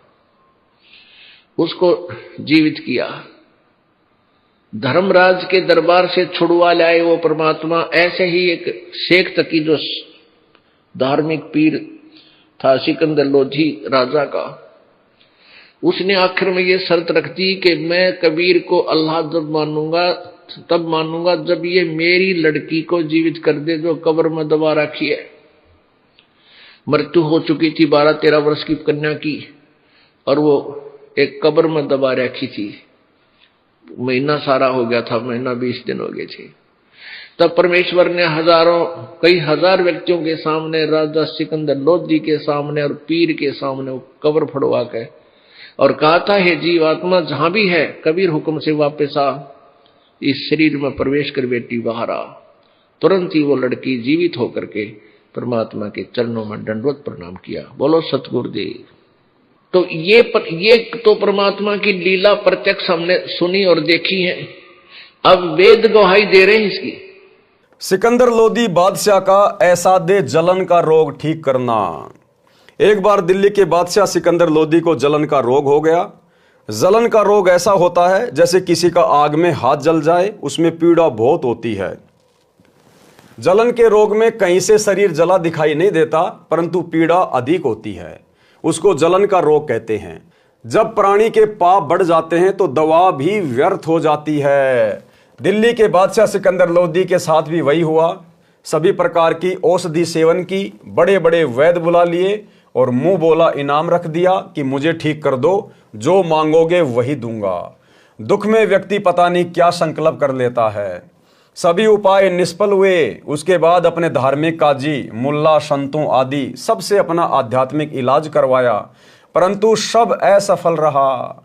जब हम दुखी हो जाते हैं तो हिंदू और मुसलमान नहीं रहते, फिर तो कहीं पर भी रोग कट जाए वहीं पर चले जाते हैं। वैसे तो हिंदू कहते हैं कि मुसलमान बुरे और मुसलमान कहते हैं कि हिंदू बुरे, और बीमारी हो जाए तो फिर हिंदू व मुसलमान नहीं देखते। जब कष्ट आ जाए तब तो कोई बुरा नहीं, बुरा कोई नहीं है। जो मुसलमान बुरे हैं वे बुरे हैं, और जो हिंदू बुरे हैं वे हिंदू भी बुरे हैं, और दोनों में अच्छे भी हैं। हर मजहब में अच्छे और बुरे व्यक्ति होते हैं, लेकिन हम जीव हैं, हमारी कोई जाति व्यवस्था नहीं है। हमारी जीव जाति है, हमारा धर्म मानव है, परमात्मा को पाना है। हिंदू वैद तथा आध्यात्मिक संत भी बुलाए, स्वयं भी उनसे जाकर मिला और सबसे आशीर्वाद व जंत्र मंत्र करवाए, परंतु सब चेष्टा निष्फल रही। किसी ने बताया कि काशी शहर में एक कबीर नाम का महापुरुष है, यदि वह कृपया कर दे तो आपका दुख निवारण अवश्य हो जाएगा। जब बादशाह सिकंदर ने सुना कि एक काशी के अंदर महापुरुष रहता है, तो उसको कुछ याद आया कि वह तो नहीं है जिसने गाय को भी जीवित कर दिया था, क्योंकि उससे पहले परमात्मा सिकंदर के सामने एक चमत्कार कर चुके थे। परमात्मा कटी हुई गाय को अपनी वचन शक्ति से जीवित करके दूध की बाल्टी ठोक चुके थे। तो सिकंदर को थोड़ा थोड़ा परमात्मा की प्रेरणा से याद आया कि ये कबीर वही तो नहीं है जिसने मरी हुई गाय को जीवित कर दिया था। कुछ याद आया कि वह तो नहीं है जिसने गाय को भी जीवित कर दिया था। हजारों अंगरक्षकों सहित दिल्ली से काशी के लिए चल पड़ा। वीर सिंह बघेला, काशी नरेश भी कबीर साहिब की महिमा और ज्ञान सुनकर कबीर साहिब के शिष्य हो चुके थे और पूर्ण रूप से अपने गुरुदेव में आस्था रखते थे। उनको कबीर साहिब की महिमा का ज्ञान था, क्योंकि कबीर परमेश्वर वहां पर बहुत लीलाएं कर चुके थे। जब सिकंदर लोदी बनारस गया तथा वीर सिंह से कहा कि वीर सिंह मैं बहुत दुखी हो गया हूं, अब तो आत्महत्या ही शेष रह गई है। यहां पर कोई कबीर नाम का संत है, आप तो जानते होंगे कि वह कैसा है। इतनी बात सिकंदर बादशाह के मुख से सुनी थी। काशी नरेश वीर सिंह की आंखों में पानी भर आया और कहा कि अब आप ठीक स्थान पर आ गए, अब आपके दुख का अंत हो जाएगा। बादशाह सिकंदर ने पूछा कि ऐसी क्या बात है। वीर सिंह ने कहा कि वह कबीर जी स्वयं भगवान आए हुए हैं, परमेश्वर स्वरूप हैं। यदि उनकी दया दृष्टि हो गई तो आपका रोग ठीक हो जाएगा। राजा सिकंदर ने कहा कि जल्दी बुला दो। काशी नरेश वीर देव सिंह बघेल ने विनम्रता से प्रार्थना की कि आपकी आज्ञा सिरोधार्य है, आदेश भिजवा देता हूं, लेकिन ऐसा सुना है कि संतों को बुलाया नहीं करते। यदि वे आ भी गए और रजा नहीं बख्शी तो भी आने का कोई लाभ नहीं, बाकी आपकी इच्छा। सिकंदर ने कहा कि ठीक है, मैं स्वयं ही चलता हूं, इतनी दूर आ गया हूं, वहां पर भी अवश्य चलूंगा। अब देखो भाई और बहनों, ऊपर परमात्मा ने क्या लिखा कि काशी नरेश वीर सिंह बघेल कबीर परमात्मा पर उनसे उपदेश लेकर पूरी तरह से समर्पित हो गया था। अब समर्पित कोई कैसे हो सकता है? जब उसको ज्ञान अच्छे से समझ में आ जाएगा, संत की स्थिति अच्छे से समझ में आ जाएगी, तभी वो समर्पित हो सकता है। और नीचे गुरुदेव क्या लिख रहे हैं? जब सिकंदर लोदी ने वीर सिंह से कहा कि जल्दी बुला, तो वीर सिंह ने क्या कहा कि महाराज जो आपकी आज्ञा, लेकिन मैंने सुना है यदि संत को बाई ऑर्डर बुला लिया जाए और यदि वो अपनी रजा ना बख्शे तो बुलाने का भी कोई फायदा नहीं। बाकी महाराज आपकी आज्ञा, मैं तो बुलवा दूंगा, आदेश भिजवा देता हूं। भाई और बहनों, ये गलती वर्तमान में आप और हमने नहीं करनी है। चाहे आपकी नौकरी छूटे, चाहे आपका राज्य छूटे, अगर इस प्रकार की कभी कोई परिस्थिति पैदा हो जाए तो आपने किसी व्यक्ति के कहने से अपने गुरुदेव के पास ये आदेश लेकर नहीं जाना है कि गुरुदेव वो फला फला व्यक्ति आपको बुला रहा है। अगर ऐसा कर दिया तो इसका मतलब आपने अपने गुरु से ज्यादा उस व्यक्ति को महत्व दे दिया जिसके आदेश से आप अपने गुरुदेव को उसका हुक्म सुना रहे हो, उसका आदेश सुना रहे हो। तो भले नौकरी छूटे, भले आपका मंत्री पद छूटे, हमने इस प्रकार की गलती किसी व्यक्ति के कहने पर अपने गुरुदेव को हुक्म नहीं देना, किसी का इस प्रकार का आदेश नहीं सुनाना। उसी समय हाथ जोड़ लो भैया, क्यों अपने कर्म फोड़ रहा है? परमात्मा आए हुए हैं, आप और हम दो कोटि के जीव हैं, और जीव की औकात नहीं, चाहे वो प्रधानमंत्री क्यों ना हो, जो परमात्मा के पास अपना आदेश भिजवा दे। जाके चरणों में गिर जाओ, इसी में भला है, क्यों मेरे भी कर्म फुड़वा रहा है। इस प्रकार से हमने कॉमन सेंस का प्रयोग करना है। राजा सिकंदर ने कहा कि जल्दी बुला दो। काशी नरेश वीर देव सिंह बघेल ने विनम्रता से प्रार्थना की कि आपकी आज्ञा सिरोधार्य, आदेश भिजवा देता हूं। अरे क्यों भिजवा दे भाई आदेश, अगर पूर्ण ज्ञान है और यदि परमात्मा की स्थिति समझ में आ गई तो क्यों भिजवा देंगे आदेश अपने भगवान के पास। लेकिन ऐसा सुना है कि संतों को बुलाया नहीं करते, यदि वे आ भी गए और रजा नहीं बख्शी तो भी आने का कोई लाभ नहीं, बाकी आपकी इच्छा। सिकंदर ने कहा कि ठीक है, मैं स्वयं ही चलता हूं, इतनी दूर आ गया हूं, वहां पर भी अवश्य चलूंगा। शाम का समय हो गया था। वीर सिंह को पता था कि इस समय साहेब कबीर जी अपने औपचारिक गुरुदेव यानी मुंह बोले गुरु स्वामी रामानंद जी के आश्रम में ही होते हैं। यह समय परमेश्वर कबीर जी का वहां मिलने का है। वीर देव सिंह बघेल, काशी नरेश तथा सिकंदर लोधी दिल्ली के बादशाह दोनों स्वामी रामानंद जी के आश्रम के सामने खड़े हो गए। वहां जाकर पता चला कि कबीर साहिब अभी नहीं आए हैं। जानबूझकर परमात्मा ने देरी कर दी आने में, क्योंकि परमात्मा सिकंदर को आधीन करना चाहते थे, विनम्र करना चाहते थे। अगर जरा भी अकड़, जरा भी अहंकार जीव में होगा, परमात्मा दया नहीं बख्शता। ये नियम है, रूल है परमात्मा का, और परमात्मा ने उसके ऊपर दया करनी थी, इसलिए उसको अधीन भी करना था। जानबूझ के परमात्मा लेट हो गए, जानबूझ के, ताकि वहां पर जो कर्म कांड होना था वो हो जाए, सिकंदर ने जो गलती करनी थी वो हो जाए और उसके अंदर भय उत्पन्न हो जाए, और फिर परमात्मा ने वो चमत्कार करना था। इसलिए तो मालिक कहते हैं आधीनी के पास है पूर्ण ब्रह्म दयाल, और मान बड़ाई मारियो बेअदबी सिरकाल। यानी अहंकारी व्यक्ति के सिर पे तो काल बैठा रहता है, परमात्मा 100 कोस दूर होता है। आने ही वाले हैं। वीर सिंह अंदर नहीं गए, बाहर सेवक खड़ा था, उससे ही पूछा। सिकंदर ने कहा कि तब तक आश्रम में विश्राम कर लेते हैं। राजा वीर सिंह ने स्वामी रामानंद जी के द्वारपाल सेवक से कहा कि रामानंद जी से प्रार्थना करो कि दिल्ली के बादशाह सिकंदर लोधी आपके दर्शन भी करना चाहते हैं और साहिब कबीर का इंतजार भी आपके आश्रम में ही करना चाहते हैं। सेवक ने अंदर जाकर रामानंद जी को बताया कि दिल्ली के बादशाह सिकंदर लोधी आए हैं।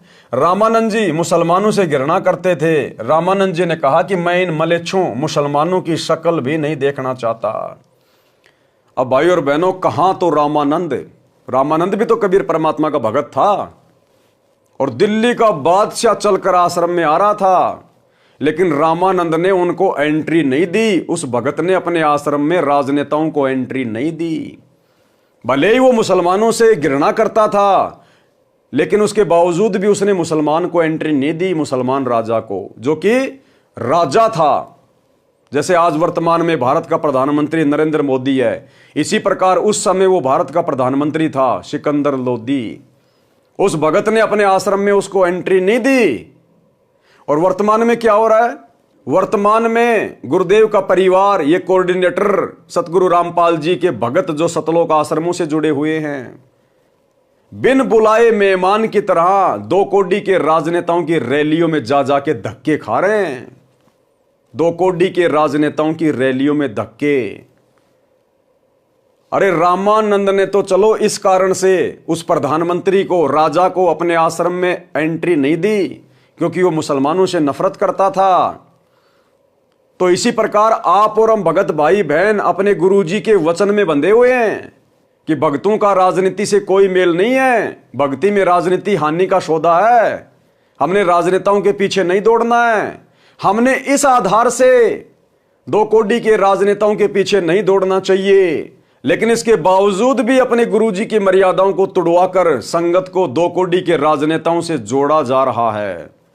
संगत में पीले पर्चे भेज भेज कर कोऑर्डिनेटरों के माध्यम से बीजेपी की सदस्यता दिलवाई जा रही है। अरे हमसे तो वो रामानंद लाख गुना अच्छा था। अगर वर्तमान में कोई मंत्री और प्रधानमंत्री अगर इन सतलोक आश्रमों में आना चाहे, तो ये लोग तो दामाद की तरह उसको पता नहीं क्या क्या खिलाएंगे, क्या क्या उसको कहां कहां उसको बैठाएंगे।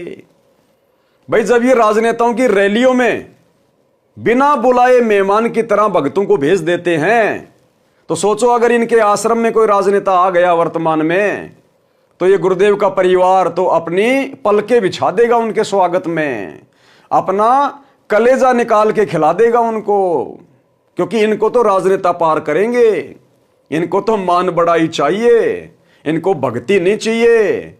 इन्होंने राजनेताओं को खुश करना है, भगवान को खुश नहीं करना। तो रामानंद जी ने तो मुसलमान समझकर उसको एंट्री नहीं दी, और हम भक्तों ने वर्तमान में गुरुजी का आदेश मानकर हमने राजनेताओं के पीछे नहीं दौड़ना चाहिए था। लेकिन फिर भी गुरुदेव के परिवार ने नरेंद्र मोदी की रैली में 2024 में सोनीपत के गोहाना में भक्तों को बसों में बैठा बैठा के, गर्मी के समय में धूल उड़ रही है, और भक्तों को वो व्यर्थ की निंदा चुगली सुनने के लिए उस रैली में भेज दिया गया। अब नरेंद्र मोदी कौन सा अपनी रैली में सृष्टि रचना सुनाएगा? राहुल गांधी ने ये कर दिया, कांग्रेस ने वो कर दिया, और हम ये कर देंगे, हम वो कर देंगे, झूठ के पुलिंदे। और राजनेताओं के पास क्या है? तो क्या लेके आई बोली वाली संगत? वहां जाके निंदा चुगली सुनने गई ना। और गुरुदेव ने क्या कहा? व्यर्थ की निंदा चुगली सुनना भगत को पाप का भागी बनाती है। तो भाई और बहनों, ये काल का भयंकर जाल, इस जाल में काल ने संगत को गुरुदेव की गैर हाजिरी में पूरी तरह से जकड़ा हुआ है।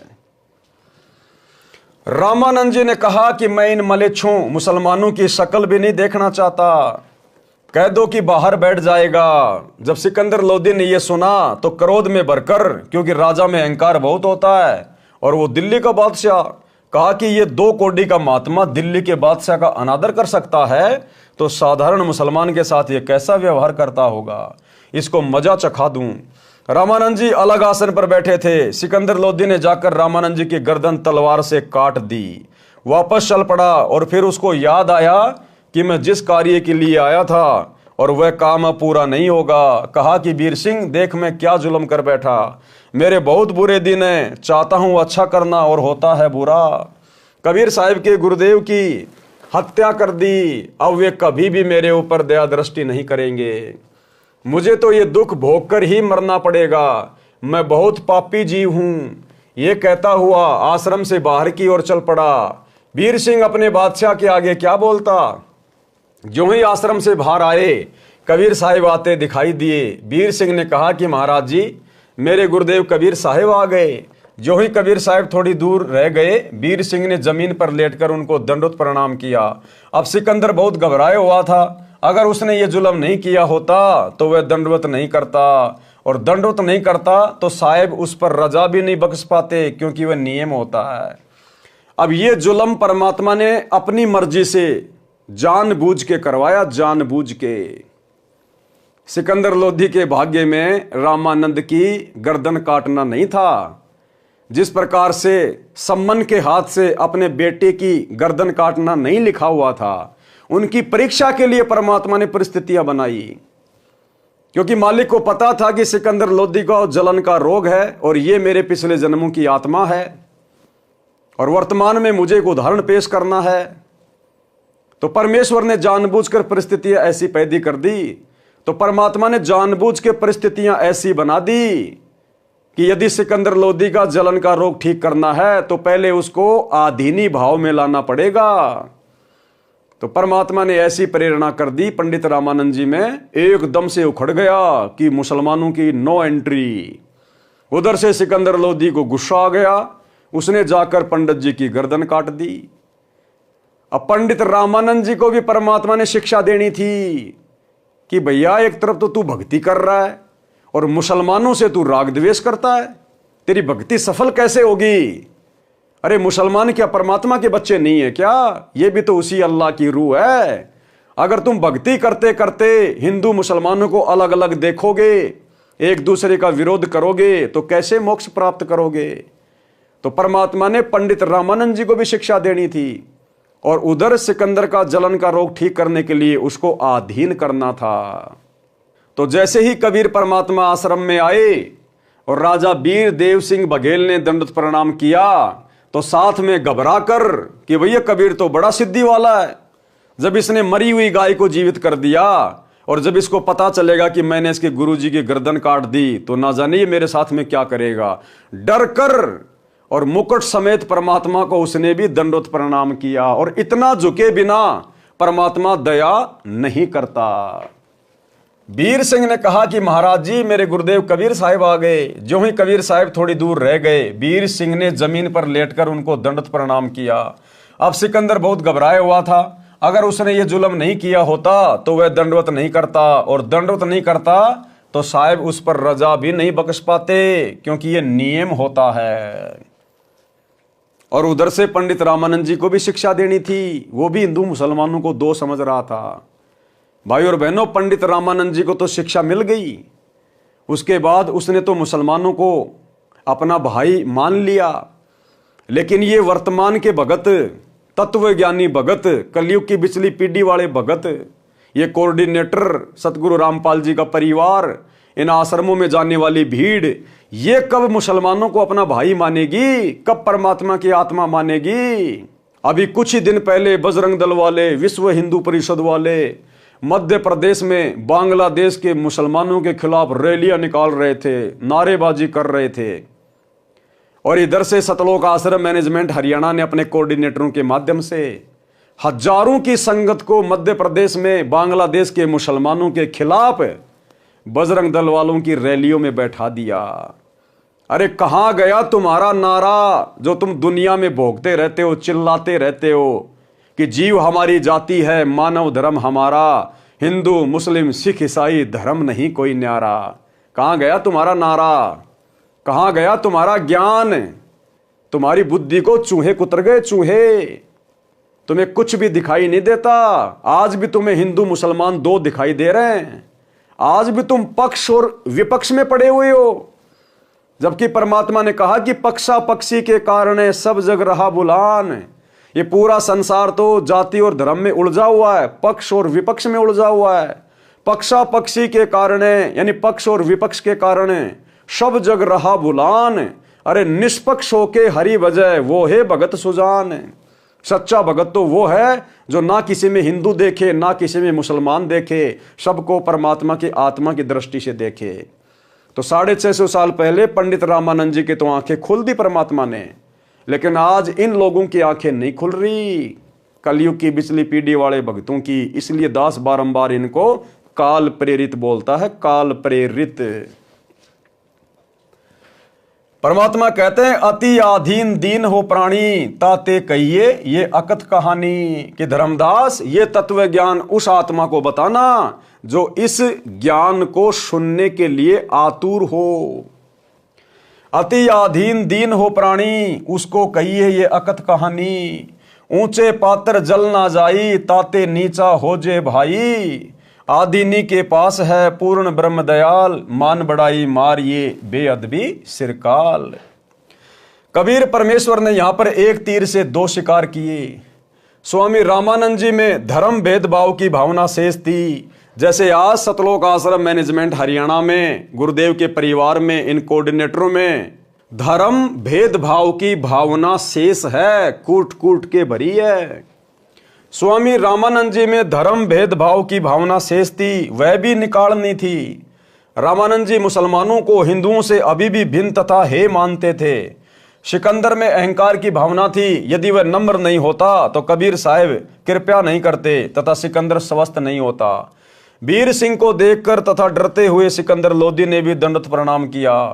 कबीर परमेश्वर जी ने दोनों के सिर पर हाथ रखा और कहा, दो दो नरेश आज मुझ गरीब के पास कैसे आए हैं, मुझ गरीब को कैसे दर्शन दिए। परमेश्वर कबीर जी ने अपना हाथ उठाया भी नहीं था कि सिकंदर का जलन का रोग समाप्त हो गया। सिकंदर लोधी की आंखों में पानी आ गया। संत के सामने ये मन यानी काल भाग जाता है और ये आत्मा ऊपर आ जाती है, क्योंकि परमात्मा आत्मा का साथी है। अंतर्यामी एक तुम, आत्म के आधार, और जो तुम छोड़ो हाथ तो मोय कौन उतारे पार। आत्मा का आधार कौन है? कबीर भगवान है। कबीर भगवान सतगुरु रामपाल जी क्या कह रहे हैं? परमात्मा संत के सामने ये मन भाग जाता है। तो भाइयों और बहनों, आज गुरुदेव भगवान की गैर हाजिरी में संत किसके साथ है? संत यानी परमात्मा कबीर देव किसके साथ है?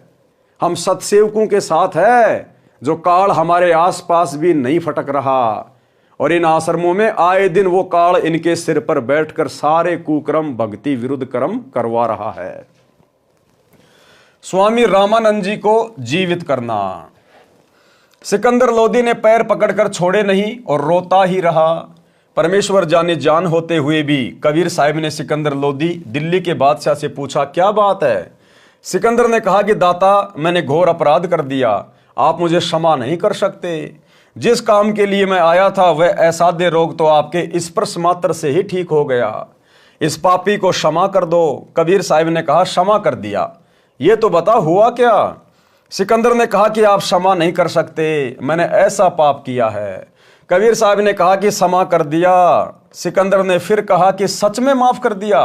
कबीर साहब ने कहा कि हाँ, क्षमा कर दिया। अब बता क्या कष्ट है? सिकंदर ने कहा कि दाता, मुझ पापी ने गुस्से में आकर आपके गुरुदेव का सिर कलम कर दिया। और फिर सारी कहानी बताई। कबीर साहब बोले, कोई बात नहीं, जो हुआ प्रभु इच्छा से हुआ है। जो हुआ किससे हुआ? प्रभु इच्छा से। प्रभु कौन? कबीर जी। तो जैसा परमात्मा ने चाहा वैसा ही हुआ ना। तो क्या कहा परमेश्वर ने? जो हुआ प्रभु इच्छा से हुआ है। आप स्वामी रामानंद जी का अंतिम संस्कार करवा कर जाना, नहीं तो आप निंदा के पात्र बनोगे। परमेश्वर कबीर साहिब जी नाराज नहीं हुए। सिकंदर लोदी ने वीर सिंह के मुख की ओर देखा और कहा कि वीर सिंह, ये तो वास्तव में भगवान है। देखिए, मैंने गुरुदेव का सिर काट दिया और कबीर जी को क्रोध भी नहीं आया। 10 साल से परमात्मा निर्दोष होते हुए हिसार जेल में बैठे हैं और किसी को कोई श्राप नहीं, किसी को कोई बद्दुआ नहीं। ये होता है भाई और बहनों पूर्ण ब्रह्म परमेश्वर की पहचान। देखिए, मैंने गुरुदेव का सिर काट दिया और कबीर जी को क्रोध भी नहीं आया। वीर सिंह चुपचाप रहा और साथ साथ हो लिया और मन ही मन में सोचता है कि अभी क्या है, अभी तो और देखना, ये तो शुरुआत है। परमेश्वर कबीर जी ने अंदर जाकर देखा, रामानंद जी का धड़ कहीं पर और सिर कहीं पर पड़ा था। शरीर पर चादर डाल रखी थी। कबीर साहिब ने अपने गुरुदेव के मृत शरीर को दंडवत प्रणाम किया और चरण छुए तथा कहा कि गुरुदेव उठो, दिल्ली के बादशाह आपके दर्शनार्थ आए हैं। एक बार उठना, दूसरी बार ही कहा था, सिर अपने आप उठकर धड़ पर लग गया और रामानंद जी जीवित हो गए। रामानंद जी के शरीर से आधा खून और आधा दूध निकला हुआ था। जब साहिब कबीर ने स्वामी रामानंद जी से कारण पूछा तो साहिब ने बताया कि स्वामी जी, आपके अंदर ये थोड़ी सी कसर और रह गई है कि अभी तक आप हिंदू और मुसलमानों को दो समझते हो। इसी प्रकार वर्तमान में गुरुदेव का परिवार, ये कोऑर्डिनेटर आश्रम वाले आज भी हिंदू और मुसलमानों को दो समझ रहे हैं। अन्यथा मुसलमान चाहे बांग्लादेश के हो चाहे हिंदुस्तान के हो, भाड़ में जाए, चाहे हिंदू मुसलमान को सता रहा है या मुसलमान हिंदुओं को सता रहा है। हमारा काम है यदि संपर्क हो जाए तो गुरुजी का ज्ञान समझाना। हम भक्तों का ये कर्म नहीं है कि हिंदुओं का पक्ष ले लो मुसलमानों के विरोध में और मुसलमानों का पक्ष ले लो हिंदुओं के विरोध में। ये भक्तों के कर्म नहीं है। भगत कभी ये पक्ष और विपक्ष की भूमिका में नहीं पड़ता, अन्यथा परमात्मा से कोसों दूर हो जाता है। तो भाई और बहनों, वर्तमान पिछली पीढ़ी में भी देख लो काल का किस कदर तांडव मच रहा है संगत के ऊपर। 30 वर्षों से इतना ज्ञान देने के बाद भी संगत वही कर्म कर रही है जो कर्म परमात्मा को दुखी करते हैं। आज भी ये लोग हिंदू मुसलमानों को दो मान रहे हैं। तो साहिब ने बताया कि स्वामी जी, आपके अंदर ये थोड़ी सी कसर और रह गई है कि अभी तक आप हिंदू और मुसलमानों को दो समझते हो, इसलिए आधा खून और आधा दूध निकला है। आप अन्य जाति वालों को अपना साथी समझ चुके हो। ये जीव सभी एक हैं। आप तो जानी जान हो, आप तो लीला कर रहे हो, अर्थात उसको गोलमोल भी कर दिया और समझा भी गए। बात को गोलमोल भी कर दिया कि ये स्वामी जी, आप तो जानी जान हो, मेरे से क्या पूछ रहे हो। जब रामानंद जी ने पूछा ना कि भाई कबीर, मेरे शरीर से आधा खून और आधा दूध क्यों निकल रहा है, तो परमात्मा ने गोलमोल कर दिया कि आप तो जानी जान हो, आप तो सब कुछ जानते हो, मेरे को तो मुफ्त में बढ़ाई दे रहे हो। और फिर परमात्मा ने बताया कि क्यों आधा खून और क्यों आधा दूध, कि अभी भी आप मुसलमानों को अलग मान रहे हो, उनके साथ में आप द्वेष करते हो, ईर्ष्या रखते हो, इसलिए अभी आपके अंदर कमी है। तो परमात्मा ने रामानंद जी को समझा भी दिया और बात को गोलमोल भी कर दिया। ठीक इसी प्रकार भाई और बहनों, वर्तमान में हिसार जेल से जो विशेष संदेश आ रहे हैं इन संदेशों में परमात्मा सतलोक आश्रम मैनेजमेंट हरियाणा के पाखंड का जिक्र भी कर देते हैं और थोड़ी देर बाद में उनकी बड़ाई करके और हम सत्सेवकों की थोड़ी सी हल्की सी, अब हम उसको बुराई तो नहीं कह सकते, लेकिन वर्तमान परिस्थितियों के अनुसार जो लीला कर रहे हैं गुरुदेव, उसको बुराई ही कहा जाएगा। हम सत्सेवकों को परमात्मा थोड़ा सा धमका कर और सतलोक आश्रम मैनेजमेंट हरियाणा को खुश करके कि बच्चों बहुत बढ़िया सेवा कर रहे हो, बहुत अच्छी सेवा कर रहे हो, मेरी आत्मा गदगद हो गई, तो परमात्मा उनको खुश भी कर देते हैं कि ये भक्ति पे लगे रहे नालायक। और असलियत भी परमात्मा बीच बीच में बता देते हैं कि तुम कितने घटिया स्तर पर जा रहे हो, तुम तो जगत वालों से भी गए गुजरे हो, जगत वालों से भी गए गुजरे। एक छोटी सी 2 मिनट की ऑडियो सतलोक आश्रम वालों के लिए गुरुदेव क्या कह रहे हैं, सुनिए। विचार करना होगा कि हम कौन है, कहां से आए। आपस में खेचातानी रखते हो अभी भी भगत हो गए। अच्छे इंसान तो जगत वाले बिना करते ऐसा जैसे भगत कर रहे हैं। अच्छे इंसान तो जगत वाले बिना करते ऐसा जैसे भगत कर रहे हैं। अच्छे इंसान तो जगत वाले बिना करते ऐसा जैसे भगत कर रहे हैं। किसी को छोटी सी सेवा दे देते, कोऑर्डिनेटर बना दिया, वो ने सोचा मैं खुदा बन गया। और इतना शिक्षा तो बने, मजदूर बनो सीखो, मजदूर। और कई देखा है कि कोऑर्डिनेटर या जिसकी जो भी व्यवस्था लगाई जाए तो व्यवहार भी ठीक नहीं करते, धमकान लग जाते, फुरकान लग जाते। और कुछ ऐसी भी शिकायतें आई हैं जो बहन बेटियों के साथ गलत मैसेज भी डालते हैं। तो वो दुष्ट लोग ना तो कोऑर्डिनेटर के योग्य है ना वो भगत के योग्य। और कुछ ऐसी भी शिकायतें आई हैं जो बहन बेटियों के साथ गलत मैसेज भी डालते हैं। तो वो दुष्ट लोग ना तो कोऑर्डिनेटर के योग्य है ना वो भगत के योग्य। और कुछ ऐसी भी शिकायतें आई हैं जो बहन बेटियों के साथ गलत मैसेज भी डालते हैं। तो वो दुष्ट लोग ना तो कोऑर्डिनेटर के योग्य है ना वो भगत के योग्य। तो ऐसा तो संगत माई कुसंगत उपजेगी, और ऐसी कुसंगत होगी फिर हम रखेंगे नहीं उसको खेत में। किसान उस कुबाड़ को पाड़ कर खेत तो बाहर फेंक देता है, तो उसको आप मिशन से निकाल दिया जाया करेगा। सुधर जाओ, एक के नहीं सुनी जाया करती थी। सामूहिक शिक्षा दी जाती है, अमल कर लो इन पे। कर्म बतेरे फोड़ लिए, इस ज्ञान का असर क्या हुआ? थोड़ा सा सुख होते हो फिर पक्के एजेंट काल के बन जाते हैं। बकवाद वही करनी, भगवान से दूर हो जाना। थोड़ा सा सुख होते हो फिर पक्के एजेंट काल के बन जाते हैं। बकवाद वही करनी, भगवान से दूर हो जाना। थोड़ा सा सुख होते हो फिर पक्के एजेंट काल के बन जाते हैं। बकवाद वही करनी, भगवान से दूर हो जाना। तो भाई और बहनों, आज भी धरती पे वही कबीर परमात्मा है जिसने रामानंद जी की बड़ाई भी कर दी और रामानंद जी को समझा भी दिया और बात को गोड़ मोड़ भी कर दिया। ये सभी जीव एक हैं, आप तो जानी जान हो, आप तो लीला कर रहे हो। अर्थात उसको गोलमोल भी कर दिया और समझा भी दिया। कबीर अलख इलाई एक है, नाम धर्या दोए। अब देखो ये कितनी गहरी वाणियां हैं भाई और बहनों, ये सांकेतिक वाणियां हैं। और ये 7 संगतियां परमात्मा ने इसीलिए शुरू करवाई हैं ताकि इन संकेतों को समझकर हम अपने गुरुदेव को परमात्मा के रूप में हृदय से स्वीकार कर लें। आज भगत समाज जिस प्रकार से अपने गुरु को मानुष मान रहा है और भगवान मानता है, कबीर मानता है उस दाढ़ी मूछ वाली नकली फोटो को, तो परमात्मा क्या समझाना चाह रहे हैं? कबीर अलख इलाई एक है, नाम धराया दो, कि वो परमात्मा एक ही है और नाम धराए दो। कैसे? गुरु और गोविंद। जबकि वो गोविंद यानी कबीर परमात्मा खुद ही गुरु बनता है, लेकिन फिर भी आज गुरुदेव भगवान अपने आप को क्या कहते हैं? मैं तो कबीर जी का भेजा हुआ संत हूं, उनका भेजा हुआ दास हूं। है वो एक ही परमात्मा, लेकिन यहां पर डबल डबल रोल कर रहा है। क्या कह रहे हैं मालिक? अलख इलाई एक है, यानी वो कबीर भगवान अल्लाह एक ही है, लेकिन नाम धराया दोए। एक नाम से दुनिया जानती है कबीर, कबीर परमात्मा, और दूसरा नाम वर्तमान में क्या रख लिया? संत रामपाल, संत रामपाल। तो क्या कह रहे हैं गुरुदेव? अलख इलाई एक है, नाम धराया दोए। कहे कबीर दो नाम सुन, भरम पड़ो मत कोई। अरे ये 2 नाम सुन के भरम में मत पड़ जाना कि हमारे गुरु जी अलग हैं और कबीर जी अलग हैं। वो एक ही शक्ति है। अरे वो एक ही शक्ति कबीर भगवान, और सतयुग में अपना क्या नाम धराया, सत सुकृत। तो क्या कबीर और सत सुकृत दो अलग अलग थे क्या? नहीं। उस कबीर भगवान ने त्रेता युग में अपना नाम धराया मुनिंदर ऋषि। तो क्या मुनिंदर और कबीर परमात्मा अलग अलग थे क्या? नहीं। द्वापर में उसने अपना नाम रखवाया करुणामय। तो क्या कबीर और करुणामय अलग अलग थे क्या? नहीं।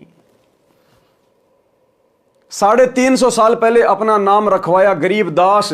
तो क्या गरीबदास और कबीर अलग अलग थे? नहीं। और वर्तमान में अपना नाम रखवाया संत रामपाल दास। तो क्या सतगुरु रामपाल जी और कबीर परमात्मा अलग अलग है क्या? अब ये आप और हमारी कॉमन सेंस के ऊपर है।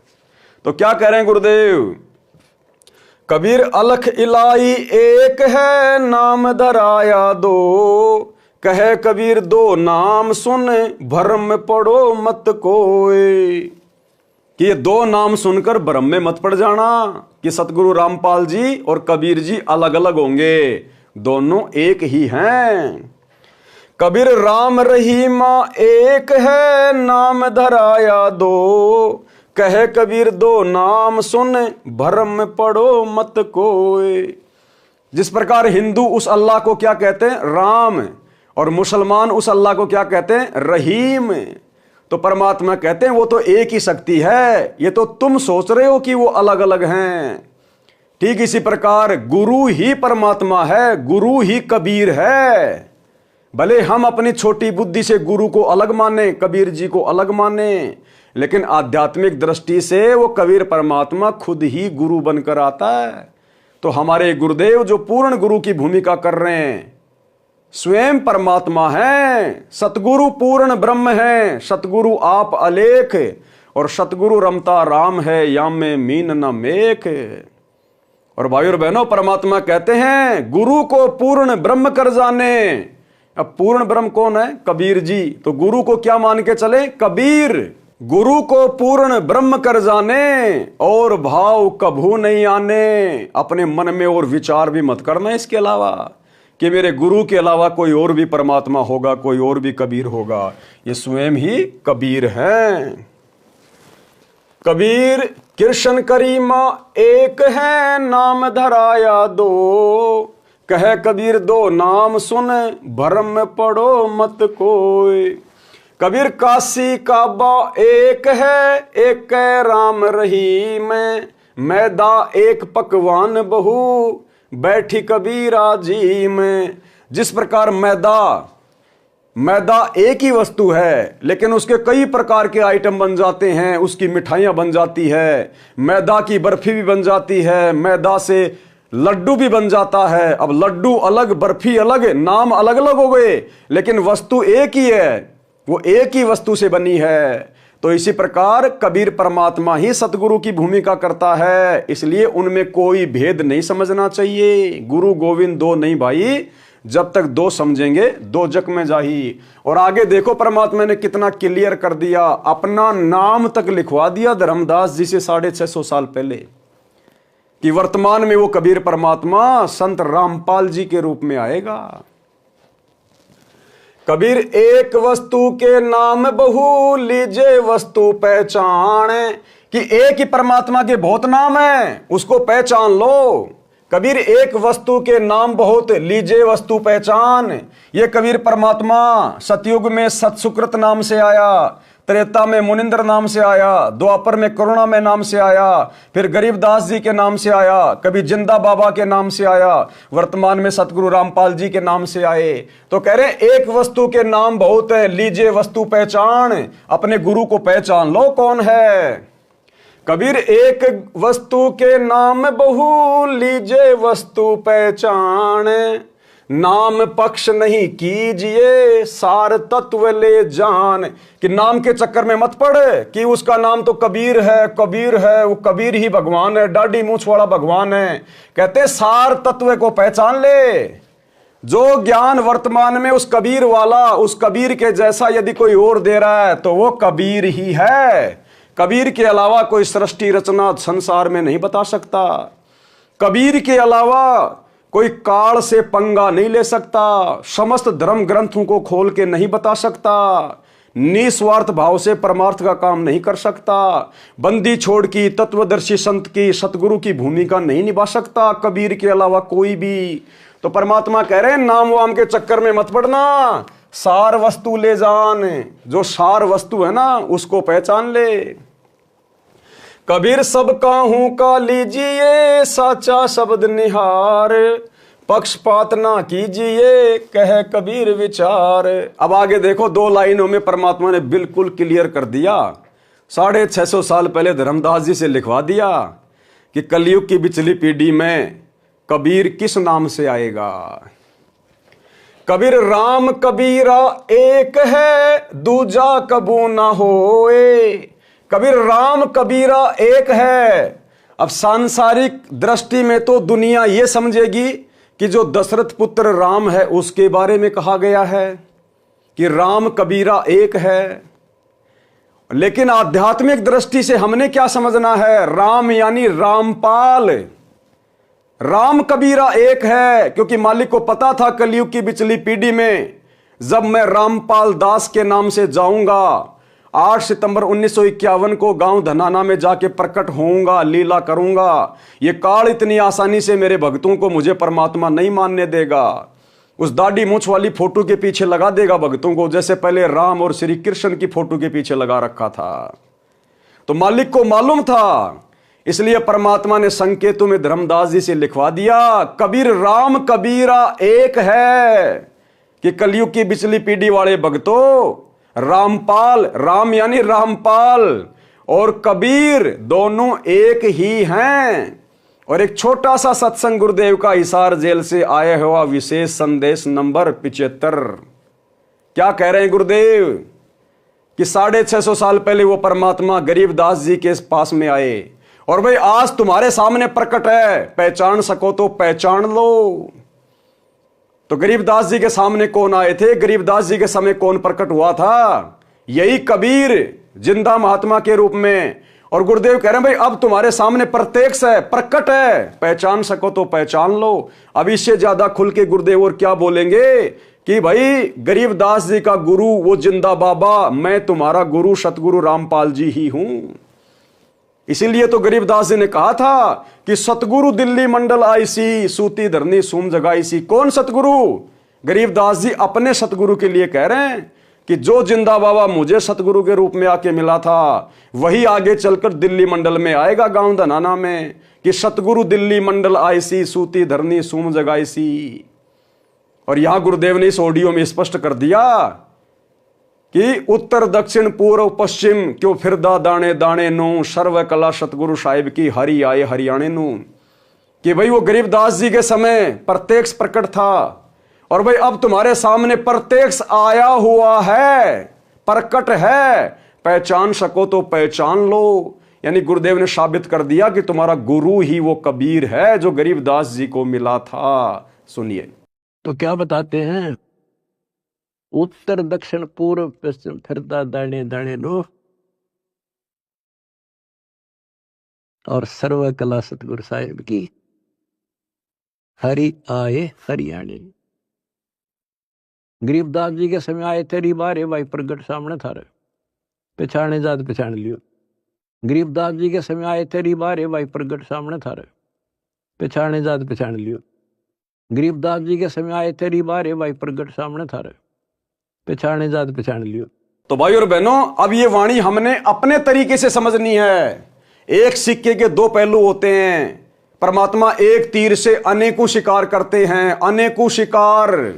तो आप और हमें परमात्मा इस प्रकार से अपना शिकार बनाना चाहते हैं कि मेरे बच्चे मुझे पहचान लें।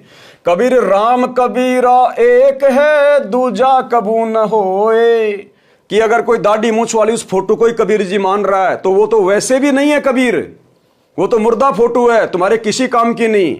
फिर भी मान लो अगर तुम उसी को कबीर मान रहे हो तो कह रहे हैं राम यानी रामपाल और वो कबीर दाढ़ी मूंछ वाले फोटो, वो दोनों एक ही है। लेकिन तुम्हारे लिए काम का वो है जो वर्तमान में प्रकट है, जो जिंदा है, फोटो काम की नहीं है। कबीर रामपाल कबीरा एक है दूजा कबू न होए, अंतर टाटी कपट की ताते दिखे दोए। लेकिन तुम भक्तों के मन में दोष है, तुम अपने गुरु को परमात्मा मानने को तैयार नहीं हो, इसलिए तुम्हारे को दो दिखाई दे रहे हैं, अन्यथा सतगुरु रामपाल जी और कबीर जी एक ही हैं। अंदर टाटी कपट की ताते दिखे दोए। कबीर राम कबीरा एक है, कबीर रामपाल कबीरा एक है, कहन सुनन को दोए। दो करी सो जान ही सतगुरु मिला न होए।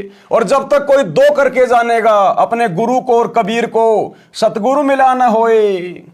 अभी वो अपने सतगुरु से मिला नहीं है, अभी उसने अपना दिल अपने सतगुरु को दिया नहीं है, अभी वो काल प्रेरित है नाम लेकर भी, जो अपने गुरु को और कबीर जी को अलग अलग मान रहा है। कितना क्लियर कर दिया। कबीर राम कबीरा यानी रामपाल कबीरा एक है, कहन सुनन को दो। दो कर सोई जान ही सतगुरु मिला न होए। अगर अब भी कलयुग की बिचली पीढ़ी में भी यदि कोई अपने गुरु के अलावा परमात्मा मान रहा है, तो कहते हैं अभी वो अपने सतगुरु से मिला नहीं है, अभी वो अपने सतगुरु पे पूर्णतया समर्पित नहीं है, इसलिए उसके मन में दोष है, उसके घट में काल बैठा हुआ है। एक छोटा सा सत्संग जिसमें गुरुदेव ने धर्मदास को समझाया कि धर्मदास, गुरु में और परमात्मा में जब तक कोई दो भाव समझेगा तब तक उसके घट में काल समाया रहेगा, काल। तो ये संगत अभी भी अपने गुरु को और कबीर जी को अलग अलग मानती है, इसलिए इनके घट में काल बैठा है, इनको अभी अपने गुरु में परमात्मा नजर नहीं आ रहा। छोटा सा सत्संग। नाम डोर गहो गए लोग कह जाई, यम धर्म राय ते ही देख डराई। इस नाम की डोरी लेकर तुम चालो भाई, फिर धर्मराय काल इसको देख कर डर जाता है। ज्ञानी करोशस जाय जेहि जाही, तिनका तोरो जल अमचाई। जी विद तीन ने हम तुमको पाना, ये विद देहु सैदाना। हम तुम में अंतर नाही, जैसे तरंग माही समाही। हम तुमको जो दोय कर जाना, ता घट यम बस कर है थाना। अब बंदी छोड़े का बात में कितनी गहराई बतागे कि जिस प्रकार सतपुरुष ने बोला कि मैंने तेरे को नाम दिया, कबीर साहब अपने दो रोल कर रहे हैं, इसी प्रकार तू जाकर मृतलोक के जीवन दे दे। और फिर उन्होंने बता दिया कि तेरे में और मेरे में कोई दूसरी भाव समझेगा, यानी गुरु में और सतपुरुष में अगर कोई दूसरा भाव समझता है तो वो के उसके घट में फिर काल बैठ जाएगा आके। महाराज कहते हैं कबीर गुरु मानस कर जानते, वह नर कहिए अंध, और महा दुखी संसार में फिर आ गए यम के फंद। कबीर रामपाल कबीरा एक है, कहन सुनन को दो। दो कर सोई जान ही सतगुरु मिला न होए। रामानंद जी ने सिकंदर को सीने से लगाया तथा उसके बाद हिंदू तथा मुसलमान को तथा सर्व जाति व धर्मों के व्यक्तियों को प्रभु के बच्चे जानकर प्यार देने लगे तथा अपने औपचारिक शिष्य वास्तव में परमेश्वर कबीर साहिब जी का धन्यवाद किया कि आपने मेरा अज्ञान पूर्ण रूप से दूर कर दिया।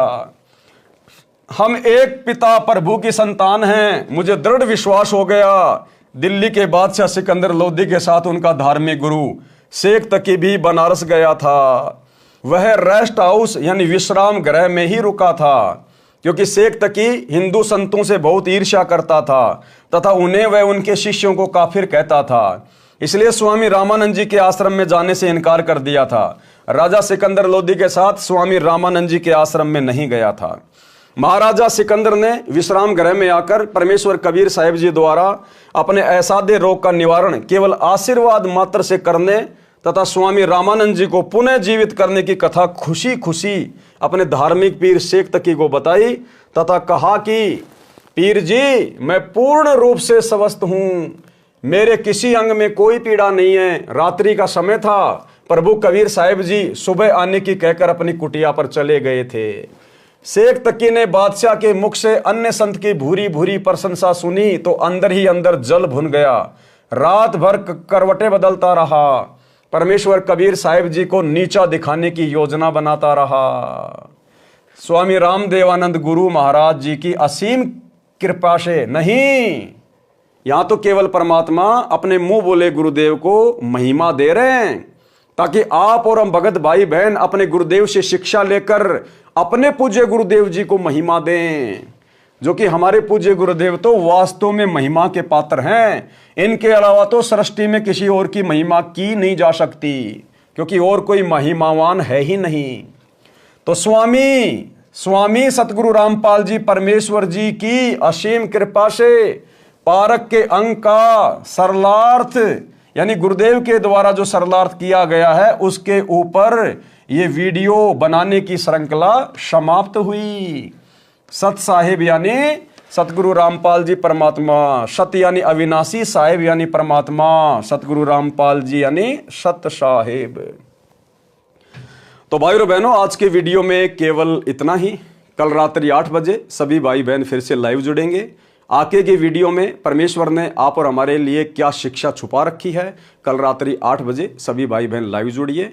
तब तक गुरुदेव भगवान आप और हम सभी को आज्ञा दे, इजाजत दे, आशीर्वाद दे। बंदी छोड़ सतगुरु रामपाल जी परमेश्वर जी की जय हो। भाई जो गुरु बचन पे डट गे, कट गे फंद 84 के, कट गे फंद 84 के, कट गे फंद 84 के। भाई जो गुरु बचन पे डट गे, कट गे फंद 84 के।